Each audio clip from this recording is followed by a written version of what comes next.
Yeah, Dr. Hughes is coming next week. He was a pediatrics doctor. All right. Yeah. Hughes and Kaplan. I don't know. I just remember him a little, not extreme. I just remember he was my doctor. Well, I came along later. I was the first one in my family born in a hospital, the old Specs Hospital. Now, y'all grew up on what? Bates Pike? Yeah, out with your grandparents, Yeah. the Wumbies, Yeah. and the Steels and the Steps, and if you went out far enough, you'd eventually come to the Davises then. But yeah, Y'all were way out there. yeah, we were almost to the Polk County line.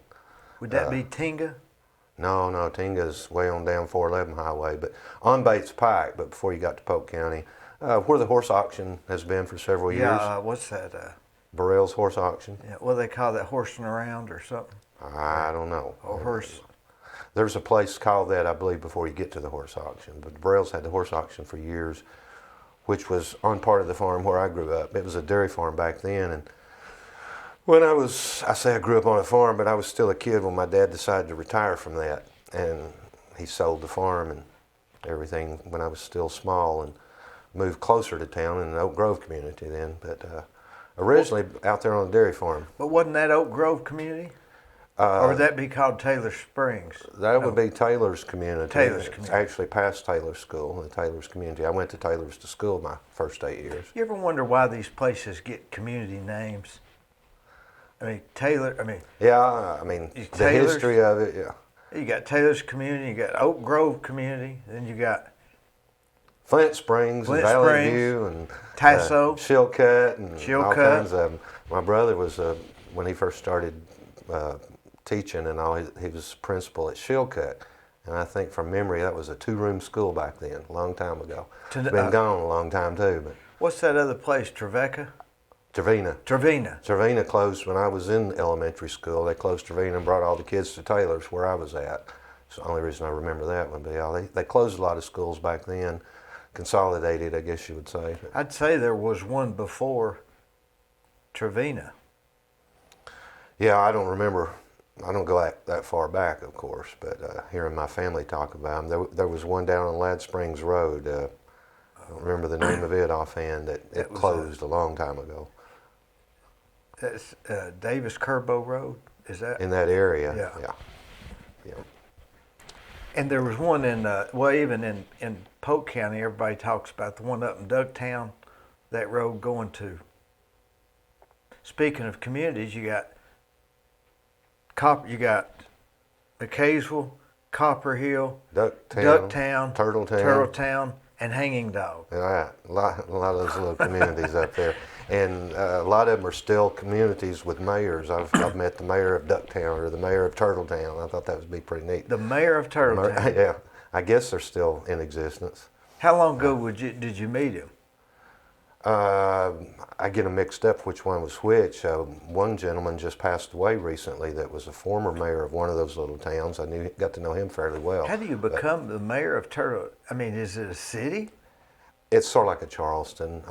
Not that big probably, but it's something like a Charleston. They don't have mayors like we think of them, but the city of Charleston has it's a 3-commission form of government, and one of them gets named mayor then to play the role of mayor, acting role. What'd you say, a 3-member? Yeah, I think Charleston is a 3-member commission, and then I don't know if they elect themselves which one they want to serve as mayor or whatever. They've got a new mayor now. The last one just passed away. I've worked with 2 or 3, but a lot of communities have many cities, many mayors. You take Hamilton County, for example. I think they've got like 10 city mayors in Hamilton County. So you've got a county mayor, but then you've also got 10 city mayors. And a lot of times the city mayors are just part-time positions. Bradley County, I consider it more fortunate. We don't have that many. We've got Bradley County, and we've got Cleveland, and then we've got Charleston. But you take, I was talking to Claude Ramsey one time. He's somebody I've worked closely with for years, longtime county executive, county mayor in Hamilton County. And I don't remember what the subject was. He said, "How would you like to be me? I've got 10 city mayors." Golly. Not that it's a bad thing, but still, they all have different things when you're trying to work together and all. They have different agendas a lot of times. And he said, I've got 10 mayors to work with. And What if you wanted to start your own city today? well, you know, I mean, what's involved? there's somebody better than me to talk about that, but cities actually form themselves. You know, they get together, they decide what kind of government they want to have. Like the city of Cleveland did a few years ago when they redid their city charter. They decided they wanted to have a city manager form of government with what they call a weak mayor, a part-time mayor. The full-time position is the city manager. And then you write that charter and you send it to the state. The state has to approve it, but cities are pretty much created the way they want to be created. Where counties, we're entities of state government, so we're all pretty much the same, every county. You can't start your own county. You can't start your own county. The state divided into 95 counties, and each county has a county mayor or a county executive, each county has a sheriff and so forth. But cities are so different. When I'm speaking to school groups, you know, they'll say, could you explain the difference in a city and a county? And it takes a long time to explain it, because I can explain the difference in Bradley and Cleveland, but then Bradley and Charleston's even different, or Bradley and Chattanooga is even different. Yeah. Chattanooga has what they call a strong mayor, a full-time Chattanooga mayor with a city council. Cleveland has the city manager form of government, and then Charleston has the 3-commission mayor form of government. They don't have a city manager, and they're all part-time. So every city's different. A lot of times, you might say they work better than counties do, because they were created a lot more recently. I mean, counties go back in history a long time, since the beginning of the states, I guess. But This was Jamestown, right? don't get me on history now. I don't follow history that much. But, you know, the last state convention we had was like 78, I believe it was, and that's when they changed a few things in county government. Eddie Cartwright was here before. He was the first county executive, because before him it had been called county judge. When I came along, it was still called county executive, but then the state decided to change it to county mayor. And so I was the last county judge and the first county mayor in Bradley County, you might say, simply because they changed the title at that time. But the state convention that involved Eddie's seat whenever he ran for county executive, I believe in '82, it changed dramatically, because up until then he'd been a county judge who had judicial responsibilities, and they took all of those away and made it mostly an administrative position from then on, and it's remained that way till today. What about Tasso? It's unincorporated. Well, a lot of so-called cities are unincorporated, but Tasso's just a community. I mean, it doesn't have a government per se, even though there used to be when I used to live in Tasso, and there was a gentleman up there that we called mayor, but it was sort of, he was the guy that'd been there a long time, knew a lot about Tasso, I guess you would say. So that was an unincorporated community. Right. So what's the difference between an unincorporated city and an unincorporated? I couldn't tell you exactly. It has to do with how developed the government is, and I'm not a good one to talk about that either. I just know that city of Cleveland and city of Charleston's a lot different. But they're both incorporated cities. I think Charleston would be considered incorporated, yes. And then they're a recognized city, in the state, throughout the state. Charleston a lot of times feels like they're not included in things, and since I've been in office as county mayor, I've tried to include them. I mean, whenever I talk about things in Bradley County, sometimes I may not spell it out enough, but I'm talking about all of Bradley County, which does include the city of Cleveland, believe it or not. Those are my constituents, just like outside the city, so to speak, and same in Charleston. If Charleston has a problem, it might be a city government problem, but still those constituents in the city of Charleston are Bradley Countyans. So I see it as all one community, but they all do have different little governments a lot of times. Because the city's inside the county. Right. And they all vote in the countywide election, and so like I said, they're all my constituents. I hope they consider me their mayor, but they all have their own mayor too. I mean, the city of Cleveland has their own Mayor Brooks, and the city of Charleston has their own mayor. So, but in addition to that, they also have a county mayor. They get taxed by both too. I mean, the property taxes for Bradley County is everywhere throughout the county, and then city of Cleveland only taxes the city, and city of Charleston only taxes the city of Charleston, of course. How'd you figure all this stuff out? Well, the part I do know a little about is from experience working with them. And you But start before asking me that- historical things, it's tough.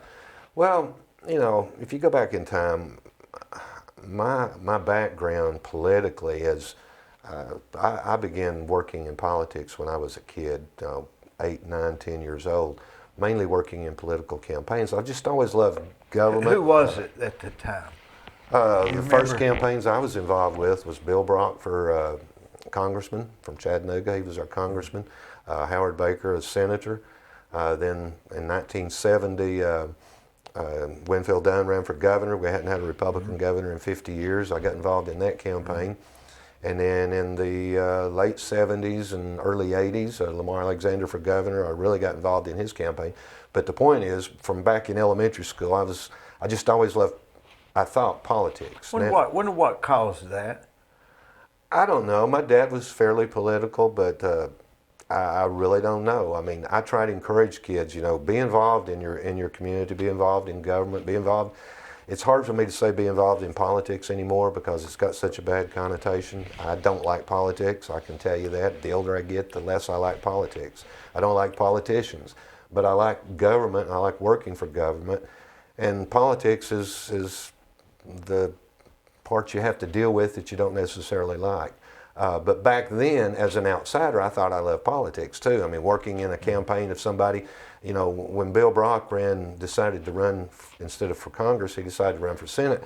He was running against Senator Al Gore. Al Gore had been in office my whole life. And I got involved in that campaign, and Bill Brock beat Al Gore. Man, I was the happiest guy in the world. Little did I realize somebody got beat in that election, you know. Yeah. But, and I guess for a senator, it's his job. Lamar Alexander came along, and that was one time I really got involved, as probably the first time as an adult. And, you know, those are thankless jobs. You're out door knocking, you're putting up signs for people, and it's hard to get people to do that anymore. But I just always enjoyed it. I don't know why, really. My parents, I guess, instilled it in me somewhat, but they didn't have a real political background.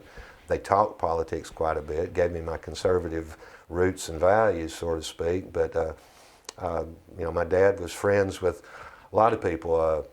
I mentioned the farmers, the Ombys and the Stills and all of those people. They weren't all the same party affiliation. They all were friends. The Ombys were typically Democrats, right? I wasn't going to say that, but you did.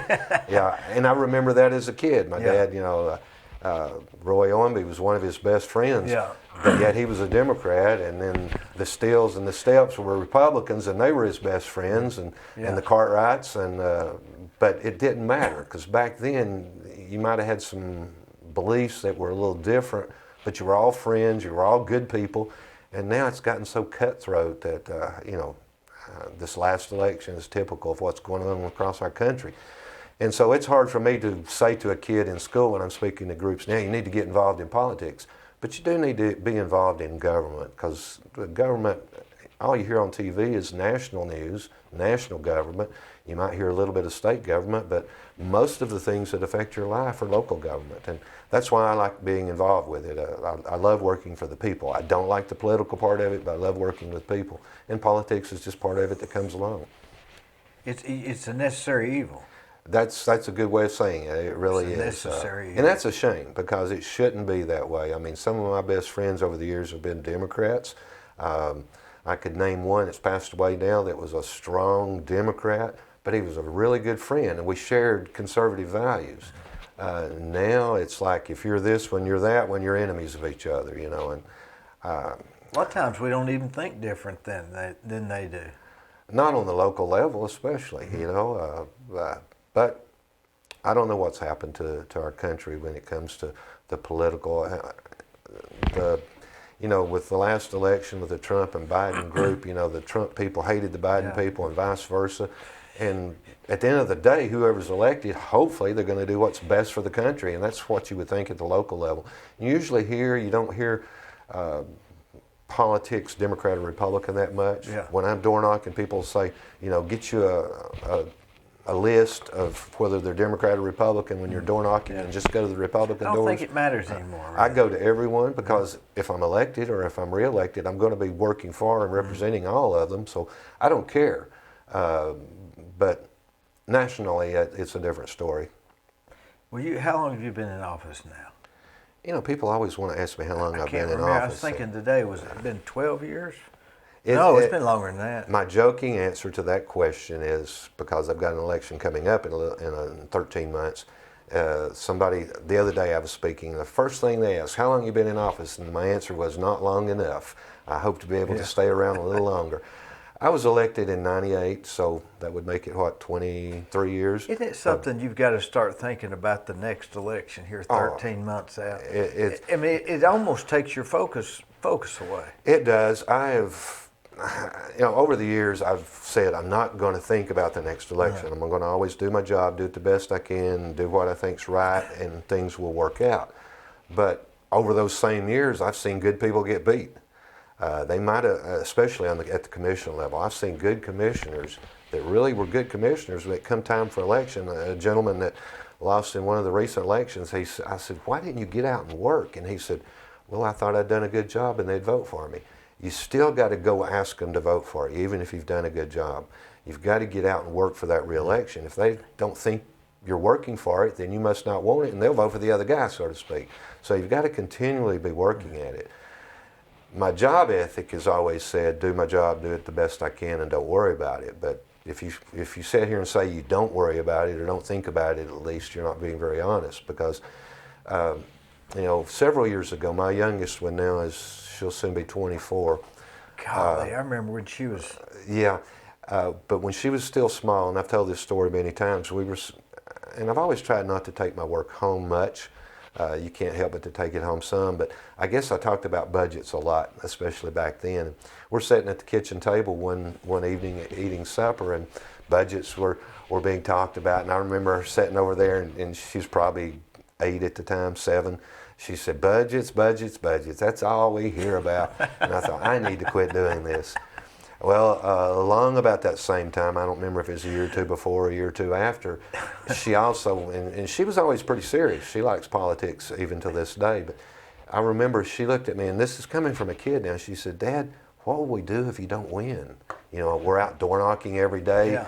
And that just really flew all over me because I'm thinking I'm taking it home too much. I don't need to do this to my family. It's stressful.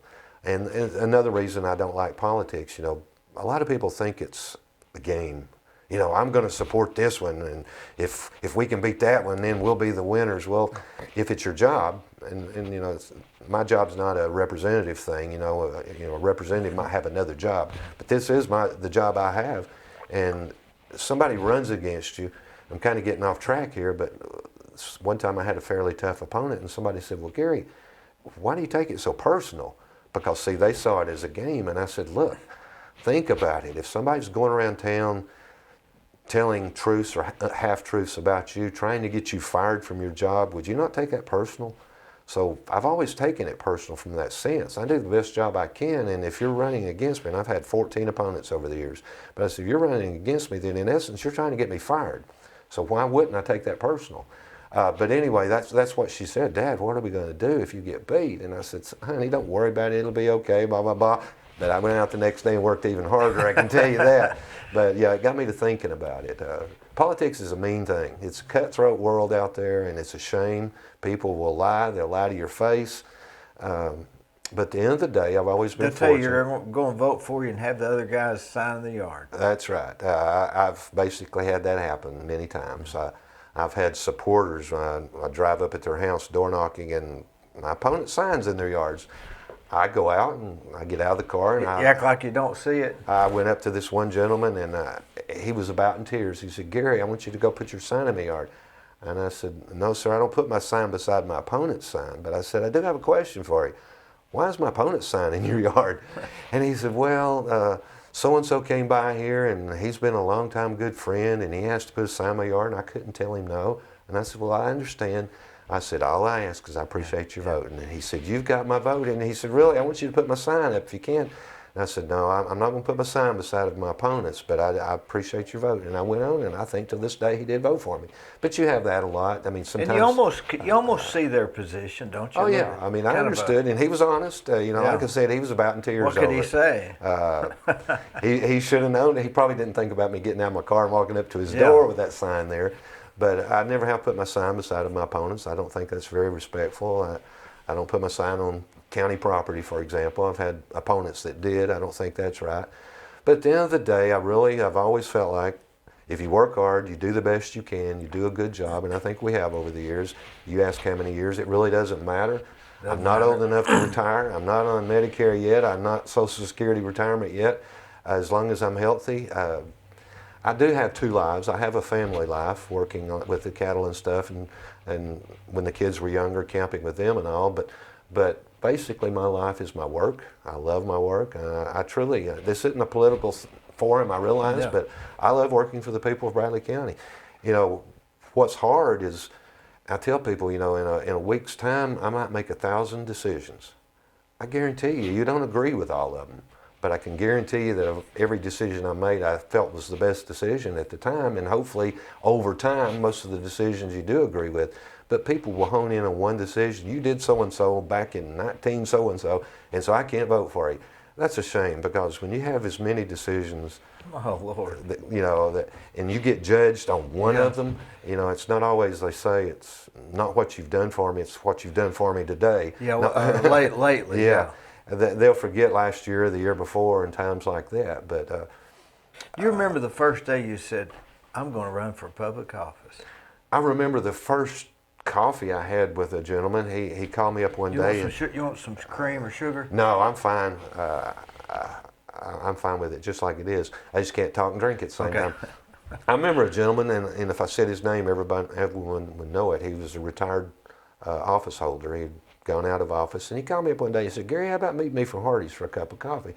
And I thought it was kind of odd, because he wasn't somebody I'd normally had coffee with. So I met him for coffee at Hardee's on 25th Street, and he talked and he asked me a lot of questions. I thought, where is this going? My background is communications. I'd worked in radio and newspaper most of my life. And he said, although I had ran for county commission and been elected to that, as a matter of fact, I took your dad's seat when he went out of office. He was retiring from office. I did not run against him, but County commission seat. But anyway, this guy said, he said, "Have you ever thought about running for county executive?" That's what it was called back then. And I said, "Well, to tell you the truth, I think we need a change in that office, but I hadn't thought about doing it myself. I didn't figure I could get any support. I don't know any of the big supporters, the big donators and things like that."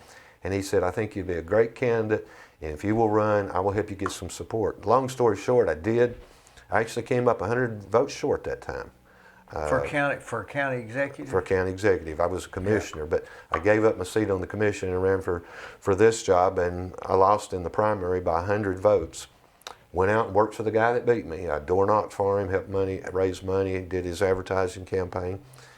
But he came up short, and so I never will forget the night of the election. I was sad that he got beat, but Corky Whitlock was interviewing some of us, and he said, "Gary, what's your political plans look like? You going to be running again?" And I said, "Well, I'd really hope so-and-so would have won tonight, but he didn't, and I can tell you that I'll be back in 4 years running." And so for the next 4 years, I worked at it and came back 4 years later and was fortunate to win, and have been fortunate. But you were already a county commissioner. I was a county commissioner. But I mean, the first day you said, "I'm going to run for county commissioner." Well, when I was thinking about that, it was back when your dad was in there, and I had worked at the Banner for years doing ad campaigns for almost every elected official. What was your job at the Banner? It was advertising, and when it came election time, the politicians usually came to me. I sort of had a reputation. I would take care of your campaign for you. Did Troy Dixon ever come in and help you write ads? Troy was the advisor to a lot of politicians, but no, he didn't help me write ads. But I did the ad campaigns for most of the elected officials at that time. And I got to thinking, I would like to run for county commission. My plans were to continue in my job, my career at the newspaper, run for commission. That was a part-time thing. If you're a commissioner, you're either retired or you have another job. So my plans were to keep my job and run for that. What I didn't know was I ran against a gentleman. I really didn't run against him, but it was a two-seat position, as you know, county commissioner. I called up Bobby Burris, and I said, "Bobby, I heard you might not run for re-election." He said, "No, I'm not." And I said, "Well, that's good to know. I think I'll put my name in the hat." And he said, "Well, that'd be great. You ought to run." So anyway, I ran, and there was 3 or 4 people. A very good friend of mine was in that race that I had to run against. But anyway, the other incumbent ended up getting beat. And what I didn't know was he was very good friends with the publisher. So I won the election for commission, a part-time position, And 2 months after I won the election and took my seat, he called me in one day, and using his choice of words, he said, Gary, I need you to quit that blankety blank county commission seat. And I looked at him and I said, sir, I have worked awfully hard over the last 6 months to be elected county commissioner. I said, I can't quit it. He said, well, then turn in your keys and get your butt out Was of that here. Goldie? That was Goldie. A dear friend in a way, Yeah. but yeah, he was Goldie. So right there on the spot, I was fired, and my only job was my part-time county Why would he commission do seat. that? At the time, I didn't know. He was the kind of guy, and I don't mean to talk bad about him because he's passed away now, but he would cut off his nose to spite his face. I was one of the top, if not the top salesman, had been for years. You know, in advertising, you're basically selling. You get paid commission. He didn't pay us a salary, he paid his commission. So I'd always been one of the top, but I had defeated a guy that was very good friends with his. I didn't realize that when I was running, but the other gentleman that got beat was very good friends with Goldie. So I think he had probably made some promise during the campaign, hey, Gary's not going to beat you, but if he does, I'll fire his butt. What was it like working with Goldie? Well, you know, Do you remember when he came to the restaurant and got in the fight with Dee Frisbee? yeah, but back to your question, working for Goldie was a challenge, but it has been the best challenge I've ever had. The honest truth is, I was ad manager, and you know, my job was to sell ads, but it was to encourage everyone else to sell ads too. And almost every morning of my life, by 9 o'clock, I had heard someone get cussed out. Usually it was me. I thought that was awful. As a matter of fact, I think that's where I learned my first cuss words. What probably. did he get mad about? He just had to go around. His way of pumping you up would be to cuss somebody out. It was successful. He had a successful newspaper back then. But to make a long story short, then I get into this job, and I don't get cussed out much because I think I'm always good to people, and I think I usually do what's right, and even if they disagree, they appreciate it. But I often say he gave me good training. I was used to being cussed out in that job, so when I got into politics, which is a lot like that a lot of times, I was prepared for it. How old were you when he was blasting? Well, I worked for him in the 20s. I probably went to work for him when I was 25. I worked 15 years for him. So I was a young adult. You worked 15 years with Goldie Wattenberger. Yeah. That's an accomplishment, isn't it? It is. But the getting cussed out every day, getting my day started with a cussing was good training to get into politics. It really was. But then when I lost my job, it was probably the low spot in my life. It really Describe was. that day when you're walking out of there. I'm walking out stunned. I turned in my keys right there on the spot like he told me to, and I literally walked out of the office that I'd worked in for 15 years and got in my car and drove home, and I never will forget. Did you think about quitting? No, I hadn't thought about quitting. No, I mean, did you think my about career doing path, what he said? Oh no, I didn't even How think come? about. I had worked too hard to be elected, even though it was a part-time commission. Were you at the point where it doesn't matter, I'm not going to let him tell me what to do? No, I was at the point where I had won the election. I'd been elected to represent that district on the county commission, and I was going to represent those people. I wasn't going to let them down by resigning 2 But months was there into the job. anything inside you that said, he's not going to tell me what to do? No, it was more or less, I can't do what he asked me to do. Over the years I'd seen him. Because you had been to these doors and knocking. Oh, I had door knocked every house in that district twice that summer. I had worked my butt off. I was skin and bones at this point. And then he tells me to quit it. And I said, no, I can't, before I knew the ramifications of what he was telling me. And then he said, well, turn in your keys. But back to your question, I get in my car and I drive home, and I never will forget. I walked in. Cleaned your desk out? Nothing in my desk was mine, I literally just walked out, got in my car and left. And when I got home, I walked in and sat down in the recliner, and I guess I was quieter than usual. I sat down, turned on the news, and Sonia said, what's wrong? And I said, well, I think I just got fired. You talk about a low point. Anyway, Monday morning, I'm in the unemployment line. Back then, you had an unemployment office. So you're running for your county commissioner, and you're in the and I have no unemployment job. line. I have no job. I have no health insurance Yeah. for my family. Well, you have COBRA, but if you have no job to pay for COBRA, you don't have COBRA. Was that unemployment line on Broad Street Yes. with the high the high ramp. And a gentleman that you know that we used to go to church Yo, with was in line with me. Don't. Anyway, that was an experience going through that unemployment line. But that's the second thing that prepared me, in my opinion, to be a good county mayor. But when you went through the line, did you get a job? Oh no, no. I filled out the paper. It was for unemployment. I filled out the papers, and I qualified for $50 a week unemployment. Your employer can sign off on it, or he can fight it. My employer that you've been talking about fought it. Golly, he opposed it to Chattanooga. I go to a hearing in Chattanooga and I win. He opposes it to Nashville. I go to a hearing in Nashville and I win, all to get $50 a week. So at that time, I'm getting the commission pay, which I don't remember what it was, but not much, and I'm getting $50 a week. In hindsight, being unemployed, though, was something else that prepared me, because the hardest thing, the biggest mistakes I've made over the years is if you're not doing a really good job, Donald Trump would say you're fired. And I wish I'd been more like Donald Trump over the years, but I always looked at you, and you've got a family, you've got kids. I take firing very seriously because I've been fired. Having been in that unemployment line, in the old-fashioned unemployment line, and having been fired made me look at it differently. So even though there's several employees that I guess I technically could fire, again, the biggest mistakes I've made is waiting. A gentleman one time, I probably should have fired a year before I finally fired him. I fired him, and then I'm in court for 5 years for firing him. And that worked out well, except for the 5 years of hell, you might say. Yeah.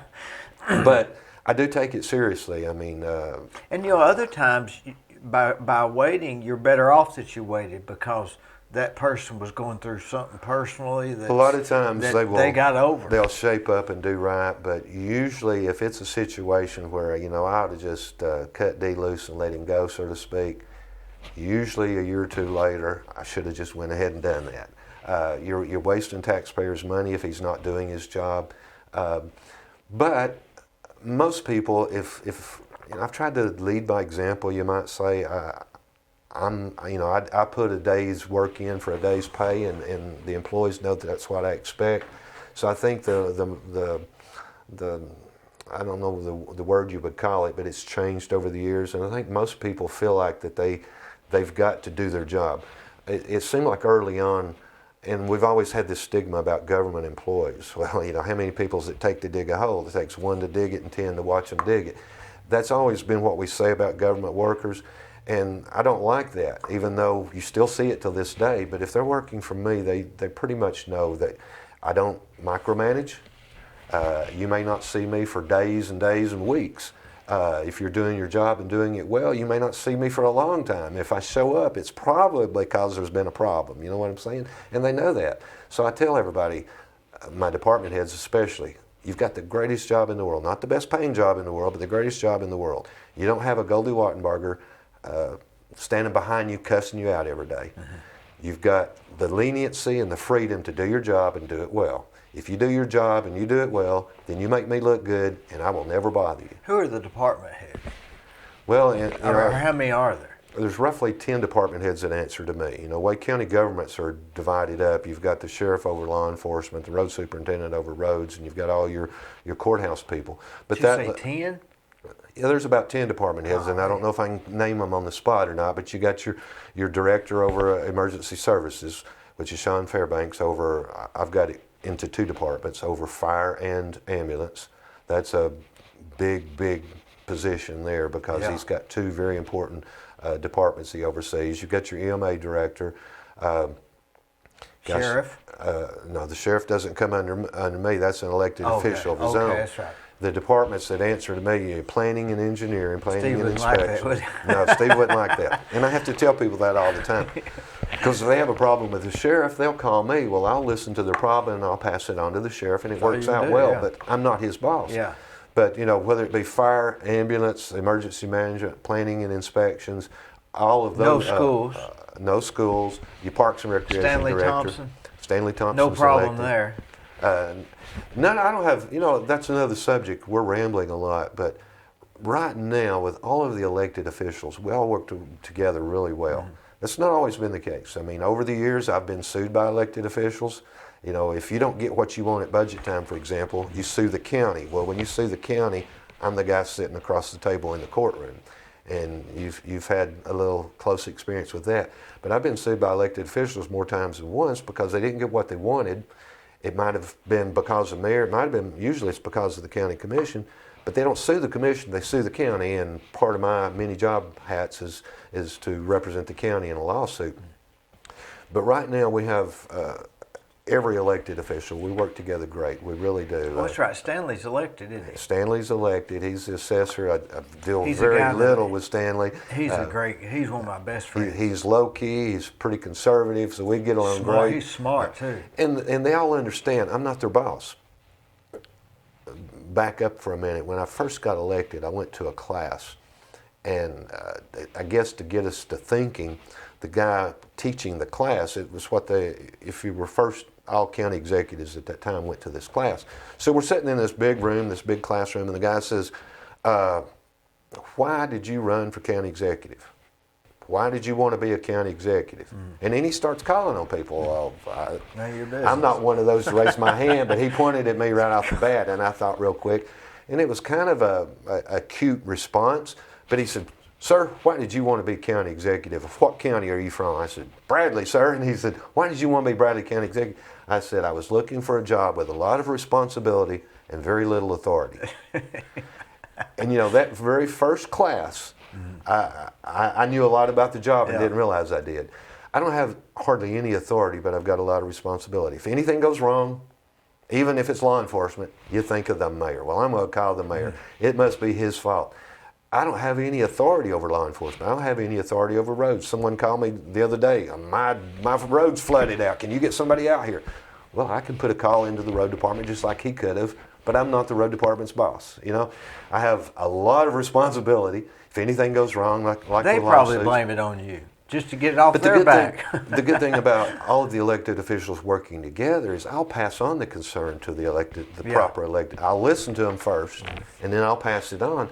And the elected official, if he or she's doing like they should, they'll say, look, I got a call from the mayor yesterday that you've got so-and-so problem. I just want you to know I'll be out there Tuesday and take care of it. Well, if he handles it like that, then that person appreciates him for getting it fixed. He also appreciates me for calling him. I wasn't their boss, but I did pass on the message. And so a lot of times, I'm the only person they know to call. You know what I'm saying? I bet you do that 15 times a week. Yeah, the hats change weekly. If I'm available, and over the years I've done that thousands and thousands of times. I can remember Tom Collins and I was elected the same year. And back then especially, everyone would call me about road problems.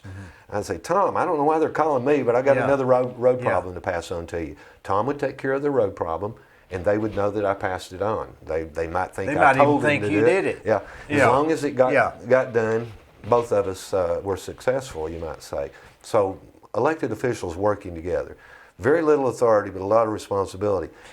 In my job, you've got to be a team player. You're not the team boss, you're a team player. You know, anything I could brag about that's happened in Bradley County over the years, I can't say I did it, we did it. And the group changes from time to time. But, you know, I can think of a lot of things that have been great accomplishments. And let's go back to recruiting Vocker.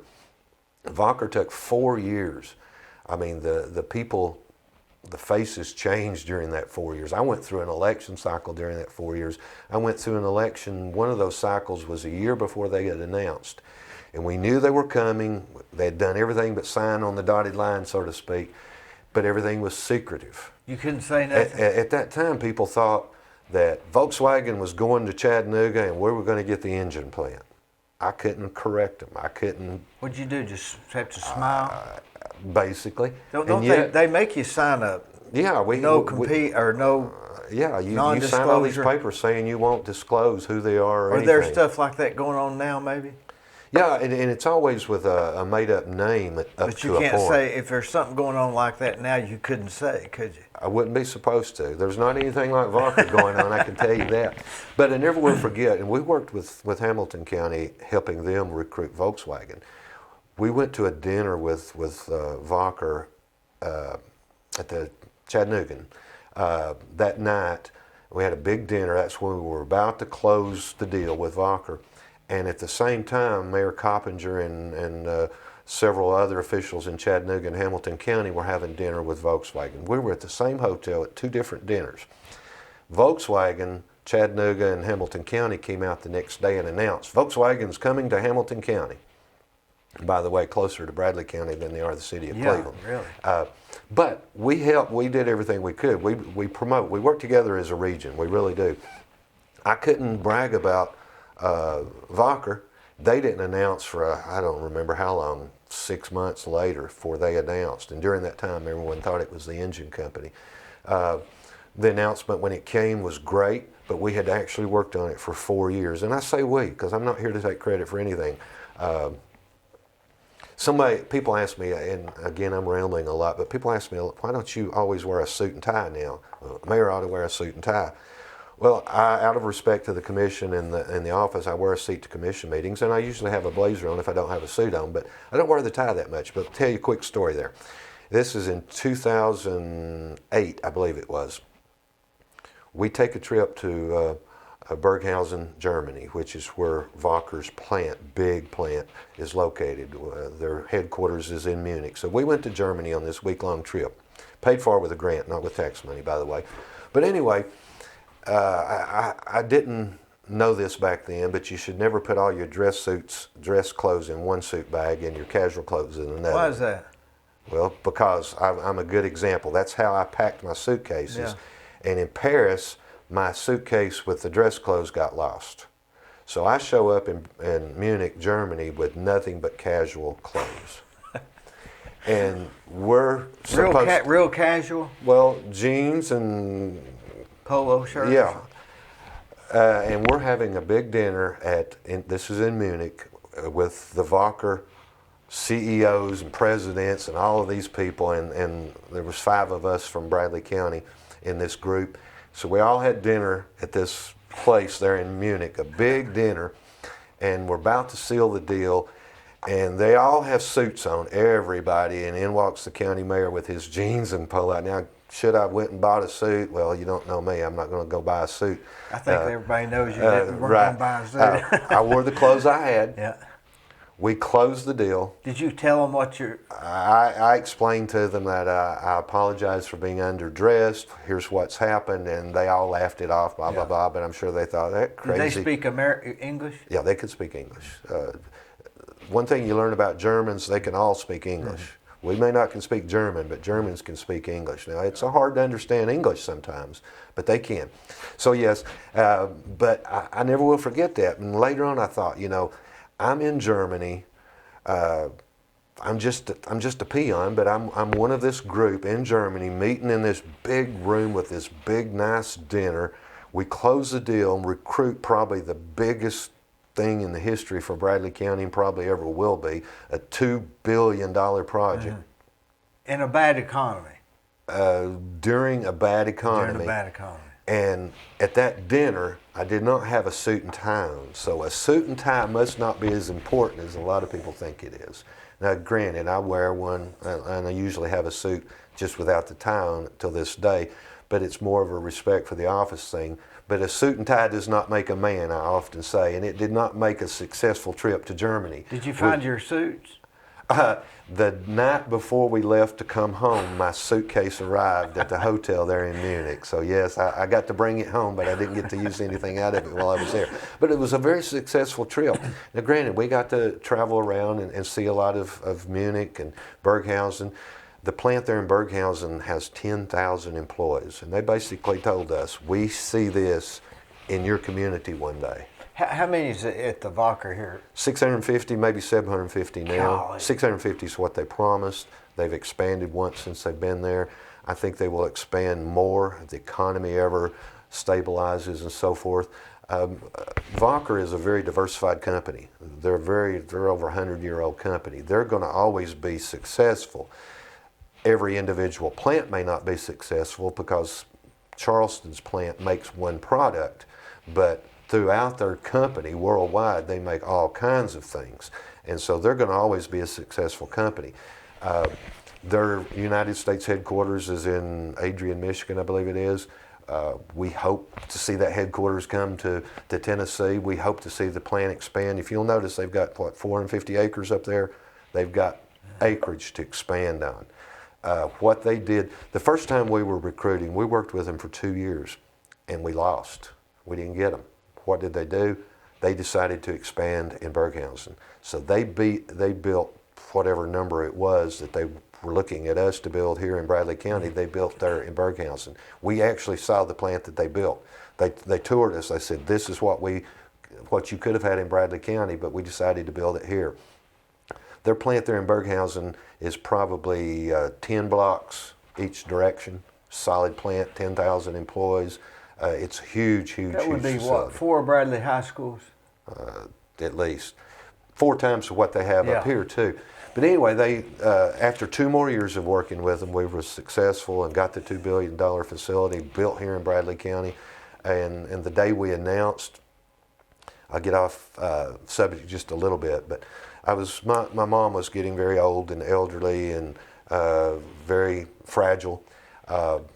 We were starting to have round-the-clock care. The day they announced that they were going to announce, they set up a date, and I'll make up a date. It was like February the 25th. We'll be in Bradley County for this announcement. So we planned this huge announcement. The day or two before, my mom gets really gravely sick. She's at home at this point. But the night before I left her, and I went by there every morning before I went to work. And I'm going to try not to get too serious here.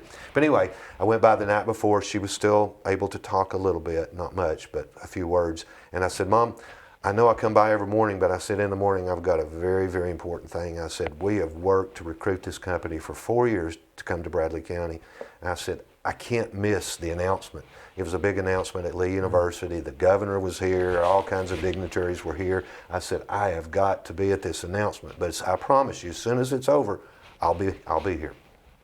So the next morning, like 10 o'clock, we have the announcement. The Governor Bredeson's here, and it was a wonderful announcement. They bragged about how happy they were to be coming to Bradley County, and the biggest announcement in the history of Bradley County. They went on to a big luncheon after the announcement. I didn't go. I went straight back to my mom's, and she was still alive, but she was past talking at that point. And, but anyway, I got back. She knew that it was important that I be at this other thing, and I wanted her to know that.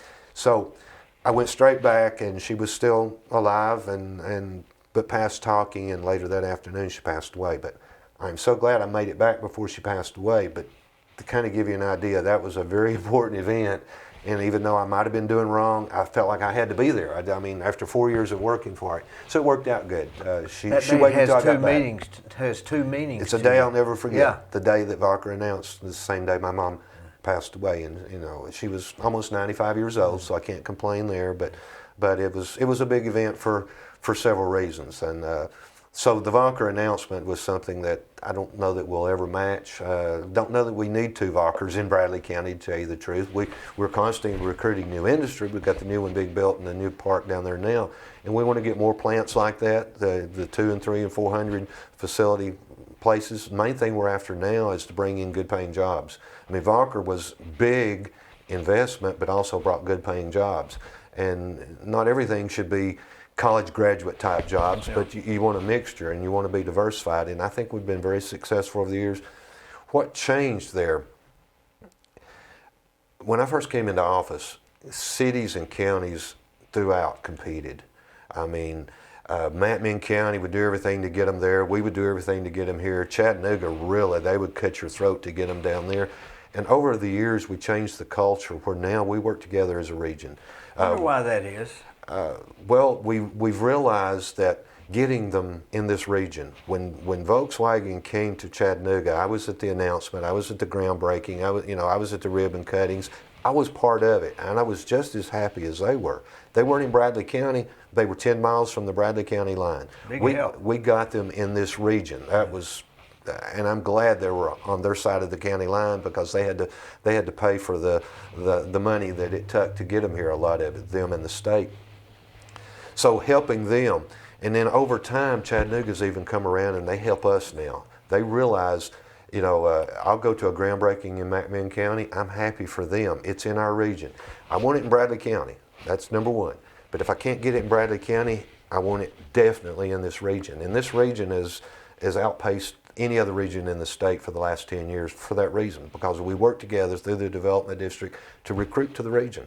And we've been very, very successful over that. It's something you've got to stay at and continue doing daily, because you're always going to lose some. The economy's going to kill some businesses and some industries. And you don't want to get too dependent on one thing. No, that's why diversity is big. You know, we don't want to be all car companies, for example. Then the car industry goes down, or be like Dalton was a few years ago when everything's Detroit. carpet. Yeah, or Detroit. You know, carpet was a big, big industry, and still is in the Dalton area. But when the economy went bad, Dalton really suffered. And we don't want to be like that. We want to be diversified. And we've always tried in recruiting to stay diversified. You know, at one time, you might have said we were a stove town. Yeah, because there was three here. And that's important. Yeah. Whirlpool's very important. Brown's important. But we didn't want to recruit another Whirlpool. We wanted to recruit something different. So we work together as a community. We work together as a region doing that. And we've been, people don't realize how successful we've been over the years doing just that. We got, to give you another example in recruiting, what's the company up there by Valker that has so many? Amazon? Amazon. Amazon needed 2 facilities, and they had to have them quick. And we had a place for 1. We didn't have a place for 2. We kind of steered them toward Chattanooga. So they built 1 in Chattanooga. They built 1 at exit 33. We came up the winner, because if you live on the south side of Bradley, you probably want to get a job at Amazon in Chattanooga. You're closer to it. If the rest of us are we closer. could have got them both if it was... Possibly. They were looking for 2 locations. We didn't have what they needed, so whether we could have if we'd had 2 locations. What is the average pay in Bradley County for people? Well, see, Amazon's paying $15, $16, $17 an hour, which is not get-rich pay, but it's pretty decent pay. Is that average? It's probably the average, yes. And Valker pays, of course, a whole lot more than that. Volkswagen pays a lot more than that. We've got, and back to the Volkswagen thing, even though it came to Hamilton County, the reason I was excited is you can go down there now and count how many Bradley County cars are in that parking lot. I've done it before. There are a lot of Bradley County cars in that parking lot. So even though it's in Hamilton County and they're getting the tax base from it, it's still provided jobs for Bradley County. And so, again, back to the regional concept. You recruit them to the region, it's going to help your community in the long run. And having Valker, having Amazon down there, having Volkswagen down there, and all of the other companies over the years has worked well. Our unemployment's always less than most of the state, and I'm not bragging, I'm proud, because of being diversified. When the economy goes bad, naturally unemployment goes up, but ours doesn't go up as much as most parts of the country for that very reason. Now, give you an example, in 08 and 09, when the economy went bad because of housing, and Dalton was basically shut down. Now, Dalton had always been thrown in my face. Why can't we do this or that like Dalton does? Dalton always had plenty of money. But when that economy went down, hit the tank in 08, 09, 10 and through there, they basically shut down, and all of a sudden we were doing a lot better than Dalton. We were hanging on, weren't we?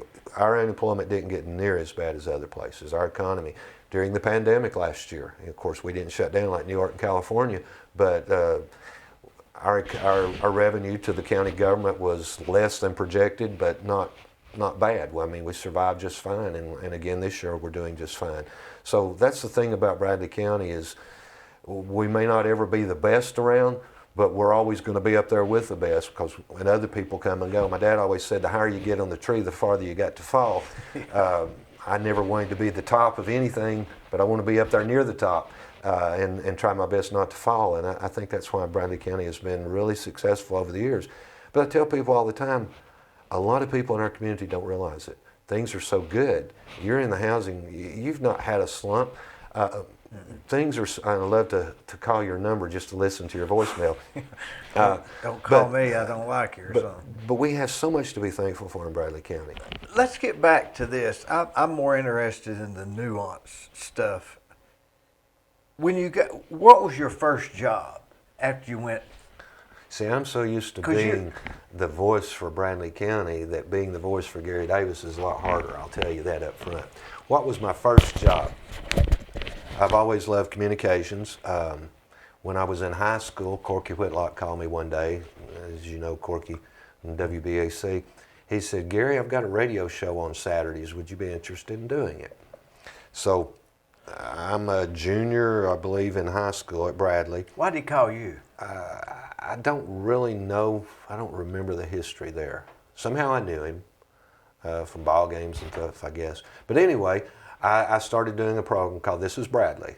This is Bradley. This is Bradley.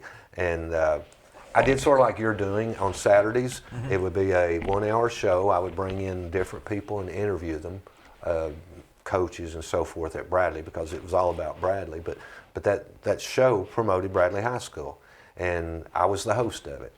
So I really liked that. I go on about graduation time, and I'm enrolled in Cleveland State in the communications major, and Corky calls me up again one day, and he said, Gary, I've got an opening for an evening announcer. Would you be interested? And I said, well, I'm going to be going to school in the daytime. He said, well, you can work at night. Well, long story short there, while I was at Cleveland State, it took me 3 years because of this, but I would go to school during the day, and then I would go to work at the radio station at 5 in the afternoon and work till 12:30 at midnight, which back then you went off the air at 12:30. Where was it located then? WBAC was located on Central Avenue across from Ware's TV. Ware's TV was on one corner, and there was a house across the street. The WBAC was next to the railroad track, or? No, behind one of the City of Cleveland buildings now, near the church that's being built. That back, I think it's a parking lot. I think they tore the house down and made a parking lot. WBAC was there. A few years later, it moved to the Monument Building. And I remember it was that. in the Monument Building. I was still with them when they did that. But that was my first job. I did that all through Cleveland State years, and enjoyed it. I became the afternoon announcer. Corky started at 5 in the morning, and he would work until, I think he stayed on the air through the noon, and at 1 o'clock, then I worked from 1 o'clock until the evening. What was it like working with Corky? Corky's the greatest guy in the world. You talk about a professional. I haven't seen him in a while. I'd love to see him. It's a shame that someone like Corky, who was all about voice, and then speech is what he loses first, I guess you would say. My understanding is that's what he's lost. But he was a professional. He wasn't my boss. Bill Thomason was the owner of the station that was my boss, but working with Corky. When I was working evenings, the first 3 or 4 years I worked evenings, like I told you, and then Corky would do the play-by-plays, whether it be a basketball game or a football game or whatever. He did the play-by-play. I was what you guys would call an engineer. Now I was back at the studio punching the commercials in. Yeah. And Corky was tough because he was such a professionalist, but I never will forget one night, I just had to go to the bathroom. Well, you didn't leave that control board with Corky. I mean, you never knew when he would call for a commercial. He'd go 90 miles an hour, and then all of a sudden, we'll be back in 30 seconds. Well, when he said, we'll be back in 30 seconds, Gary better be there with that commercial. Well, I just had to go to the bathroom at this particular point, and I knew what I was in for, but I had to go. So I take off the bathroom, and I make it as quick as I can. I come walk, and I'm almost back to my seat in the control room, and he says, well, I guess Gary must have had to go to the bathroom. We'll take a break, another commercial break in just a few moments. I was so embarrassed. And Corky never mentioned that to me. Did I learn a lesson? You're just a kid at that point, right? You're 3 years out of high school 20. or something. I'm 20 years old probably, yes. But, I mean, I knew he was a perfectionist. I knew not to leave. Did you worry about that? I worried about it for a long time, and I kept thinking he would probably chew me out one day eventually. He never mentioned it. He was a wonderful guy, but he was a perfectionist. The best play-by-play announcer I've ever heard. I don't care who you've got on TV or radio. Corky Whitlock was the best play-by-play announcer there was. And he made it sound like you were there. If you were listening to a basketball game or a football game back then, I can't even mimic him. He was so good. I also did the same thing for Braves games, but with Braves games, you had a format you went by. You knew at the end of the third inning you had 3 commercial breaks and that kind of thing. With Corky, you didn't have a format. You just had to be there ready. And he might go for a long period of time and not call for a commercial break, and you could have gone to the bathroom, but then you go and that's when he calls for it. So that was my first job. I did that for a few years, and actually had an opportunity then to, I guess, make a little more money, because radio radio, you did it because you loved, not because you could afford to live. And so my brother had a men's clothing store in the village called the Village Esquire, and Larry McDaniel, who has the town squire now, had been his manager for several years, and Larry was leaving to open up his own clothing store, and he still has it till today. So my brother called me and he said, Gary, you've gotten through school. Would you be looking for maybe a little better paying job? And I said, sure. I'm starting to have a family now and everything. So anyway, I left radio and went to manage the men's clothing store. Was that a good job at that time? The clothing store? Yeah. It was a good job. I tell Larry all the time I couldn't do it now. Being stuck in a store and you can't leave. Mm-hmm. You're really pretty much stuck there, long hours and so forth.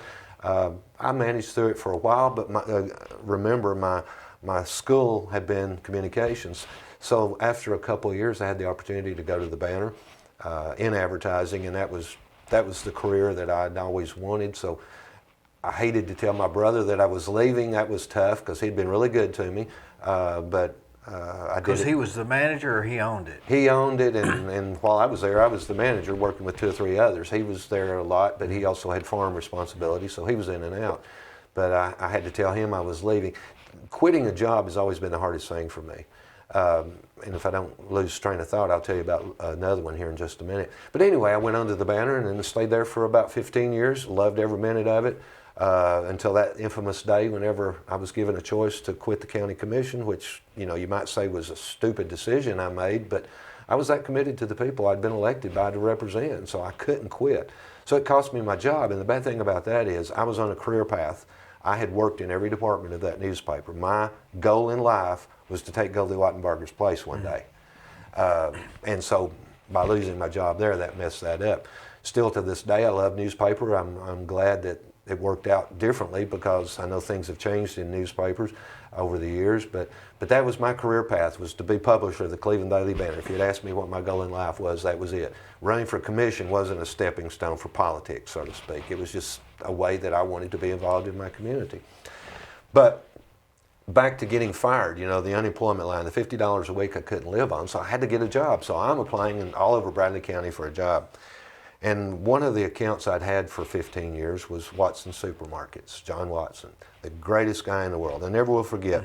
I lost my job October the 1st. October the 31st, the block party's going on downtown, and my wife and I are at the block party, and I see John Watson. And John said, Gary, man, I hate to hear about you losing your job. He said, have you found anything? And I said, no, I'm looking, but I hadn't found anything. I'd gone for a month without a job, and I was going crazy. That's why I say losing your job's a good experience to look back on, because it taught me a lot of things. I was going crazy. I felt useless at home. I didn't feel. And Johnny had that soothing voice. John, I knew him, and having worked for him, I took care of his advertising for all those 15 years. But he said, well, if you don't have a job, he said, come see me Monday morning. I'll put you to work. I went to work for John Watson, and the most enjoyable job I've ever had, working for Watson Supermarkets. What did you do there for? I did various things. They had, at that time, they had a Benton store, a Charleston store, a Wildwood store, a Tip Top store, and a Village store. And the first job he gave me, he says, I'm getting ready to close the Village store, Gary, and your responsibility is to be its last manager. Your job is to put it out of business and then move it all to Tip Top. So I had to learn the management part of it. Why did he pick you? Well, he knew I was somebody dependable and would work hard, I guess. And it was a very hard-working job. I literally, I remember the day we closed the store at the Village. It was called the Watson Supermarkets, the old White's food store, where the chamber is partially at now. We closed the store, and then my job was to move all of this stock to Tip Top. Why Tip Top? Tip Top was a 2-story building. It had a full basement underneath. So we moved all that stock to the basement of Tip Top, and then as it was needed, it went up the conveyor to the floor.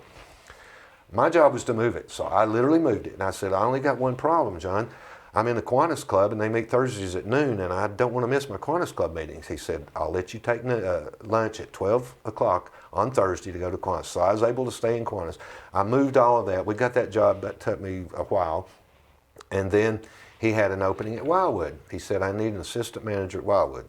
My brother, Joe Watson's the manager, but I need someone to go to work about 1 o'clock and work till they close at 10, and you be the guy that closes the store. So I did that for a while. What about your county commission meetings? He allowed me. Back then, you had 2 commission meetings at night, one at 10 o'clock and one at noon. So 2 days a month, I was allowed to leave and go to my commission Did meeting. you go back to the store? And then I went back to work in the same clothes that Yeah. But I was wearing basically jeans and a white shirt. I wasn't underdressed, but I wasn't in a suit and tie either. But anyway, yeah, I never missed a commission meeting. That first year, I was on the finance committee at the commission, and I didn't have a vacation. I hadn't earned a vacation at Watson's. So I took days off to attend those budget hearings, and it cost me my pay, of course, but he allowed me to do that. I said, he knew I was that committed. But the hardest, I said it's hard to quit a job. It's always been hard for me. I've not quit many jobs. I've not had many jobs. I had the radio station, the Village Esquire, the Banner I got fired at, Watson's Supermarket, and then I went back to radio, and then this job. So 6 jobs in my life. But anyway, Watson's Supermarket, he was a wonderful guy to work with. I enjoyed meeting and seeing the people in the stores. Being, even when I was assistant manager at Wildwood, that was a group of people I'd never gotten to work with. I mean, it's a different world at Wildwood, if you know what I'm saying, back then especially. Did you have to run and bag groceries if you had to? I would do whatever I needed to do. And I think I was a very good employee because of that. You don't see that. I hate to be in a grocery store and see assistant manager standing over there, and I need my groceries bagged, and he stands there and watches me bag them. Yeah. Get your butt over here grabbing a bag. Well, that's the way we did it back then. But to make a long story short, life's a circle. Bill Thomason walked in Watson's one day, and that's who had been my boss in my first job at the radio station. He said, "Gary, I've got a job for you." I said, "Radio doesn't pay enough." I said, "I can make that much here in the grocery store." And he said, "No, I've got a job in advertising." Well, advertising, that's what I'd done at the Banner. He said, "I've got a job in advertising. It pays so-and-so's salary plus commission." So I had to take it. Again, I had a family. I had to take it. So I never will forget. I've caught John in the basement at Tip Top one day. That's where the offices were. And I said, "John, I need to talk to you." And he said, "What's up, Gary?" And I said, "I need to turn in a notice." And I was about in tears. He said, "You need to turn in a notice." I said, "Yeah, I've had this job offer to go back to radio and advertising, and I can make more money, John. I've got to do it." He said, "That's fine." He said, "No problem whatsoever." He said, "You've given me a day's work for a day's pay." He said, "I don't blame someone for taking advantage of an opportunity." He said, "Congratulations." I was so relieved. But that was the hardest thing because John, and he's passed away now, he got a brain tumor a few years ago and passed away, but he died with me saying he's the greatest guy in the world that I've ever known. And I never knew him personally, but working for him in 2 different things. But yeah, he made me feel so good that day. I was able to leave a job. I worked out a 2-week notice and then went to the radio station making a little more money. But to this day, my kids, I've all told them, get your first job, go to work at a grocery store. Blake worked at Watson's and then at Cook's. Cameron worked at Bilo for years. Callie worked at Bilo and then Food City for years, and they liked it. It doesn't pay enough to make a career a lot of times, according to what your career path is, but it's a great opportunity. I mean, bagging groceries. I worked for United Way bagging groceries at Food City about a year or so ago, and they were all making fun of me. "We got the county mayor bagging groceries." I said, "I want to keep experienced at bagging groceries because who knows, one day I might have to go back to it." That days of bagging groceries saved my life. First of all, he gave me a job when I didn't have one, and he made me feel good when I had an opportunity to move on. So I love the days. How did he know you needed a job? That was just the way Johnny was. I had been his account representative for all those years, and all of a sudden I wasn't his account representative. So he knew that I'd been let go for whatever reason. I don't know how much he knew about it, but he knew I was gone. And again, he didn't give me no favors. He put me to work. I mean, it was hard work, but with a grocery store, you mop floors, you do everything. Clean the bathrooms, you bag groceries, you do inventory. And my kids that have It's done got all it that, all. And you meet people. And that's why I tell my kids, work in a grocery store. And getting all those experiences are great. You are meeting people. A lot of people remember me to this day from working in the grocery store. A lot of people remember me as calling on them as their account rep when I was at the newspaper or the radio. And I'm still the same guy now. And that's a lot of people saying, I can't believe you're still that same guy. I said, well, yeah, I'm not changed, except older and greater and all those kinds of things. All those things, I think, prepared me for what I do now. I think it does. I think it did. Because look at all the people you met at Wildwood and at those grocery stores. I got to tell you a quick story about Wildwood, though.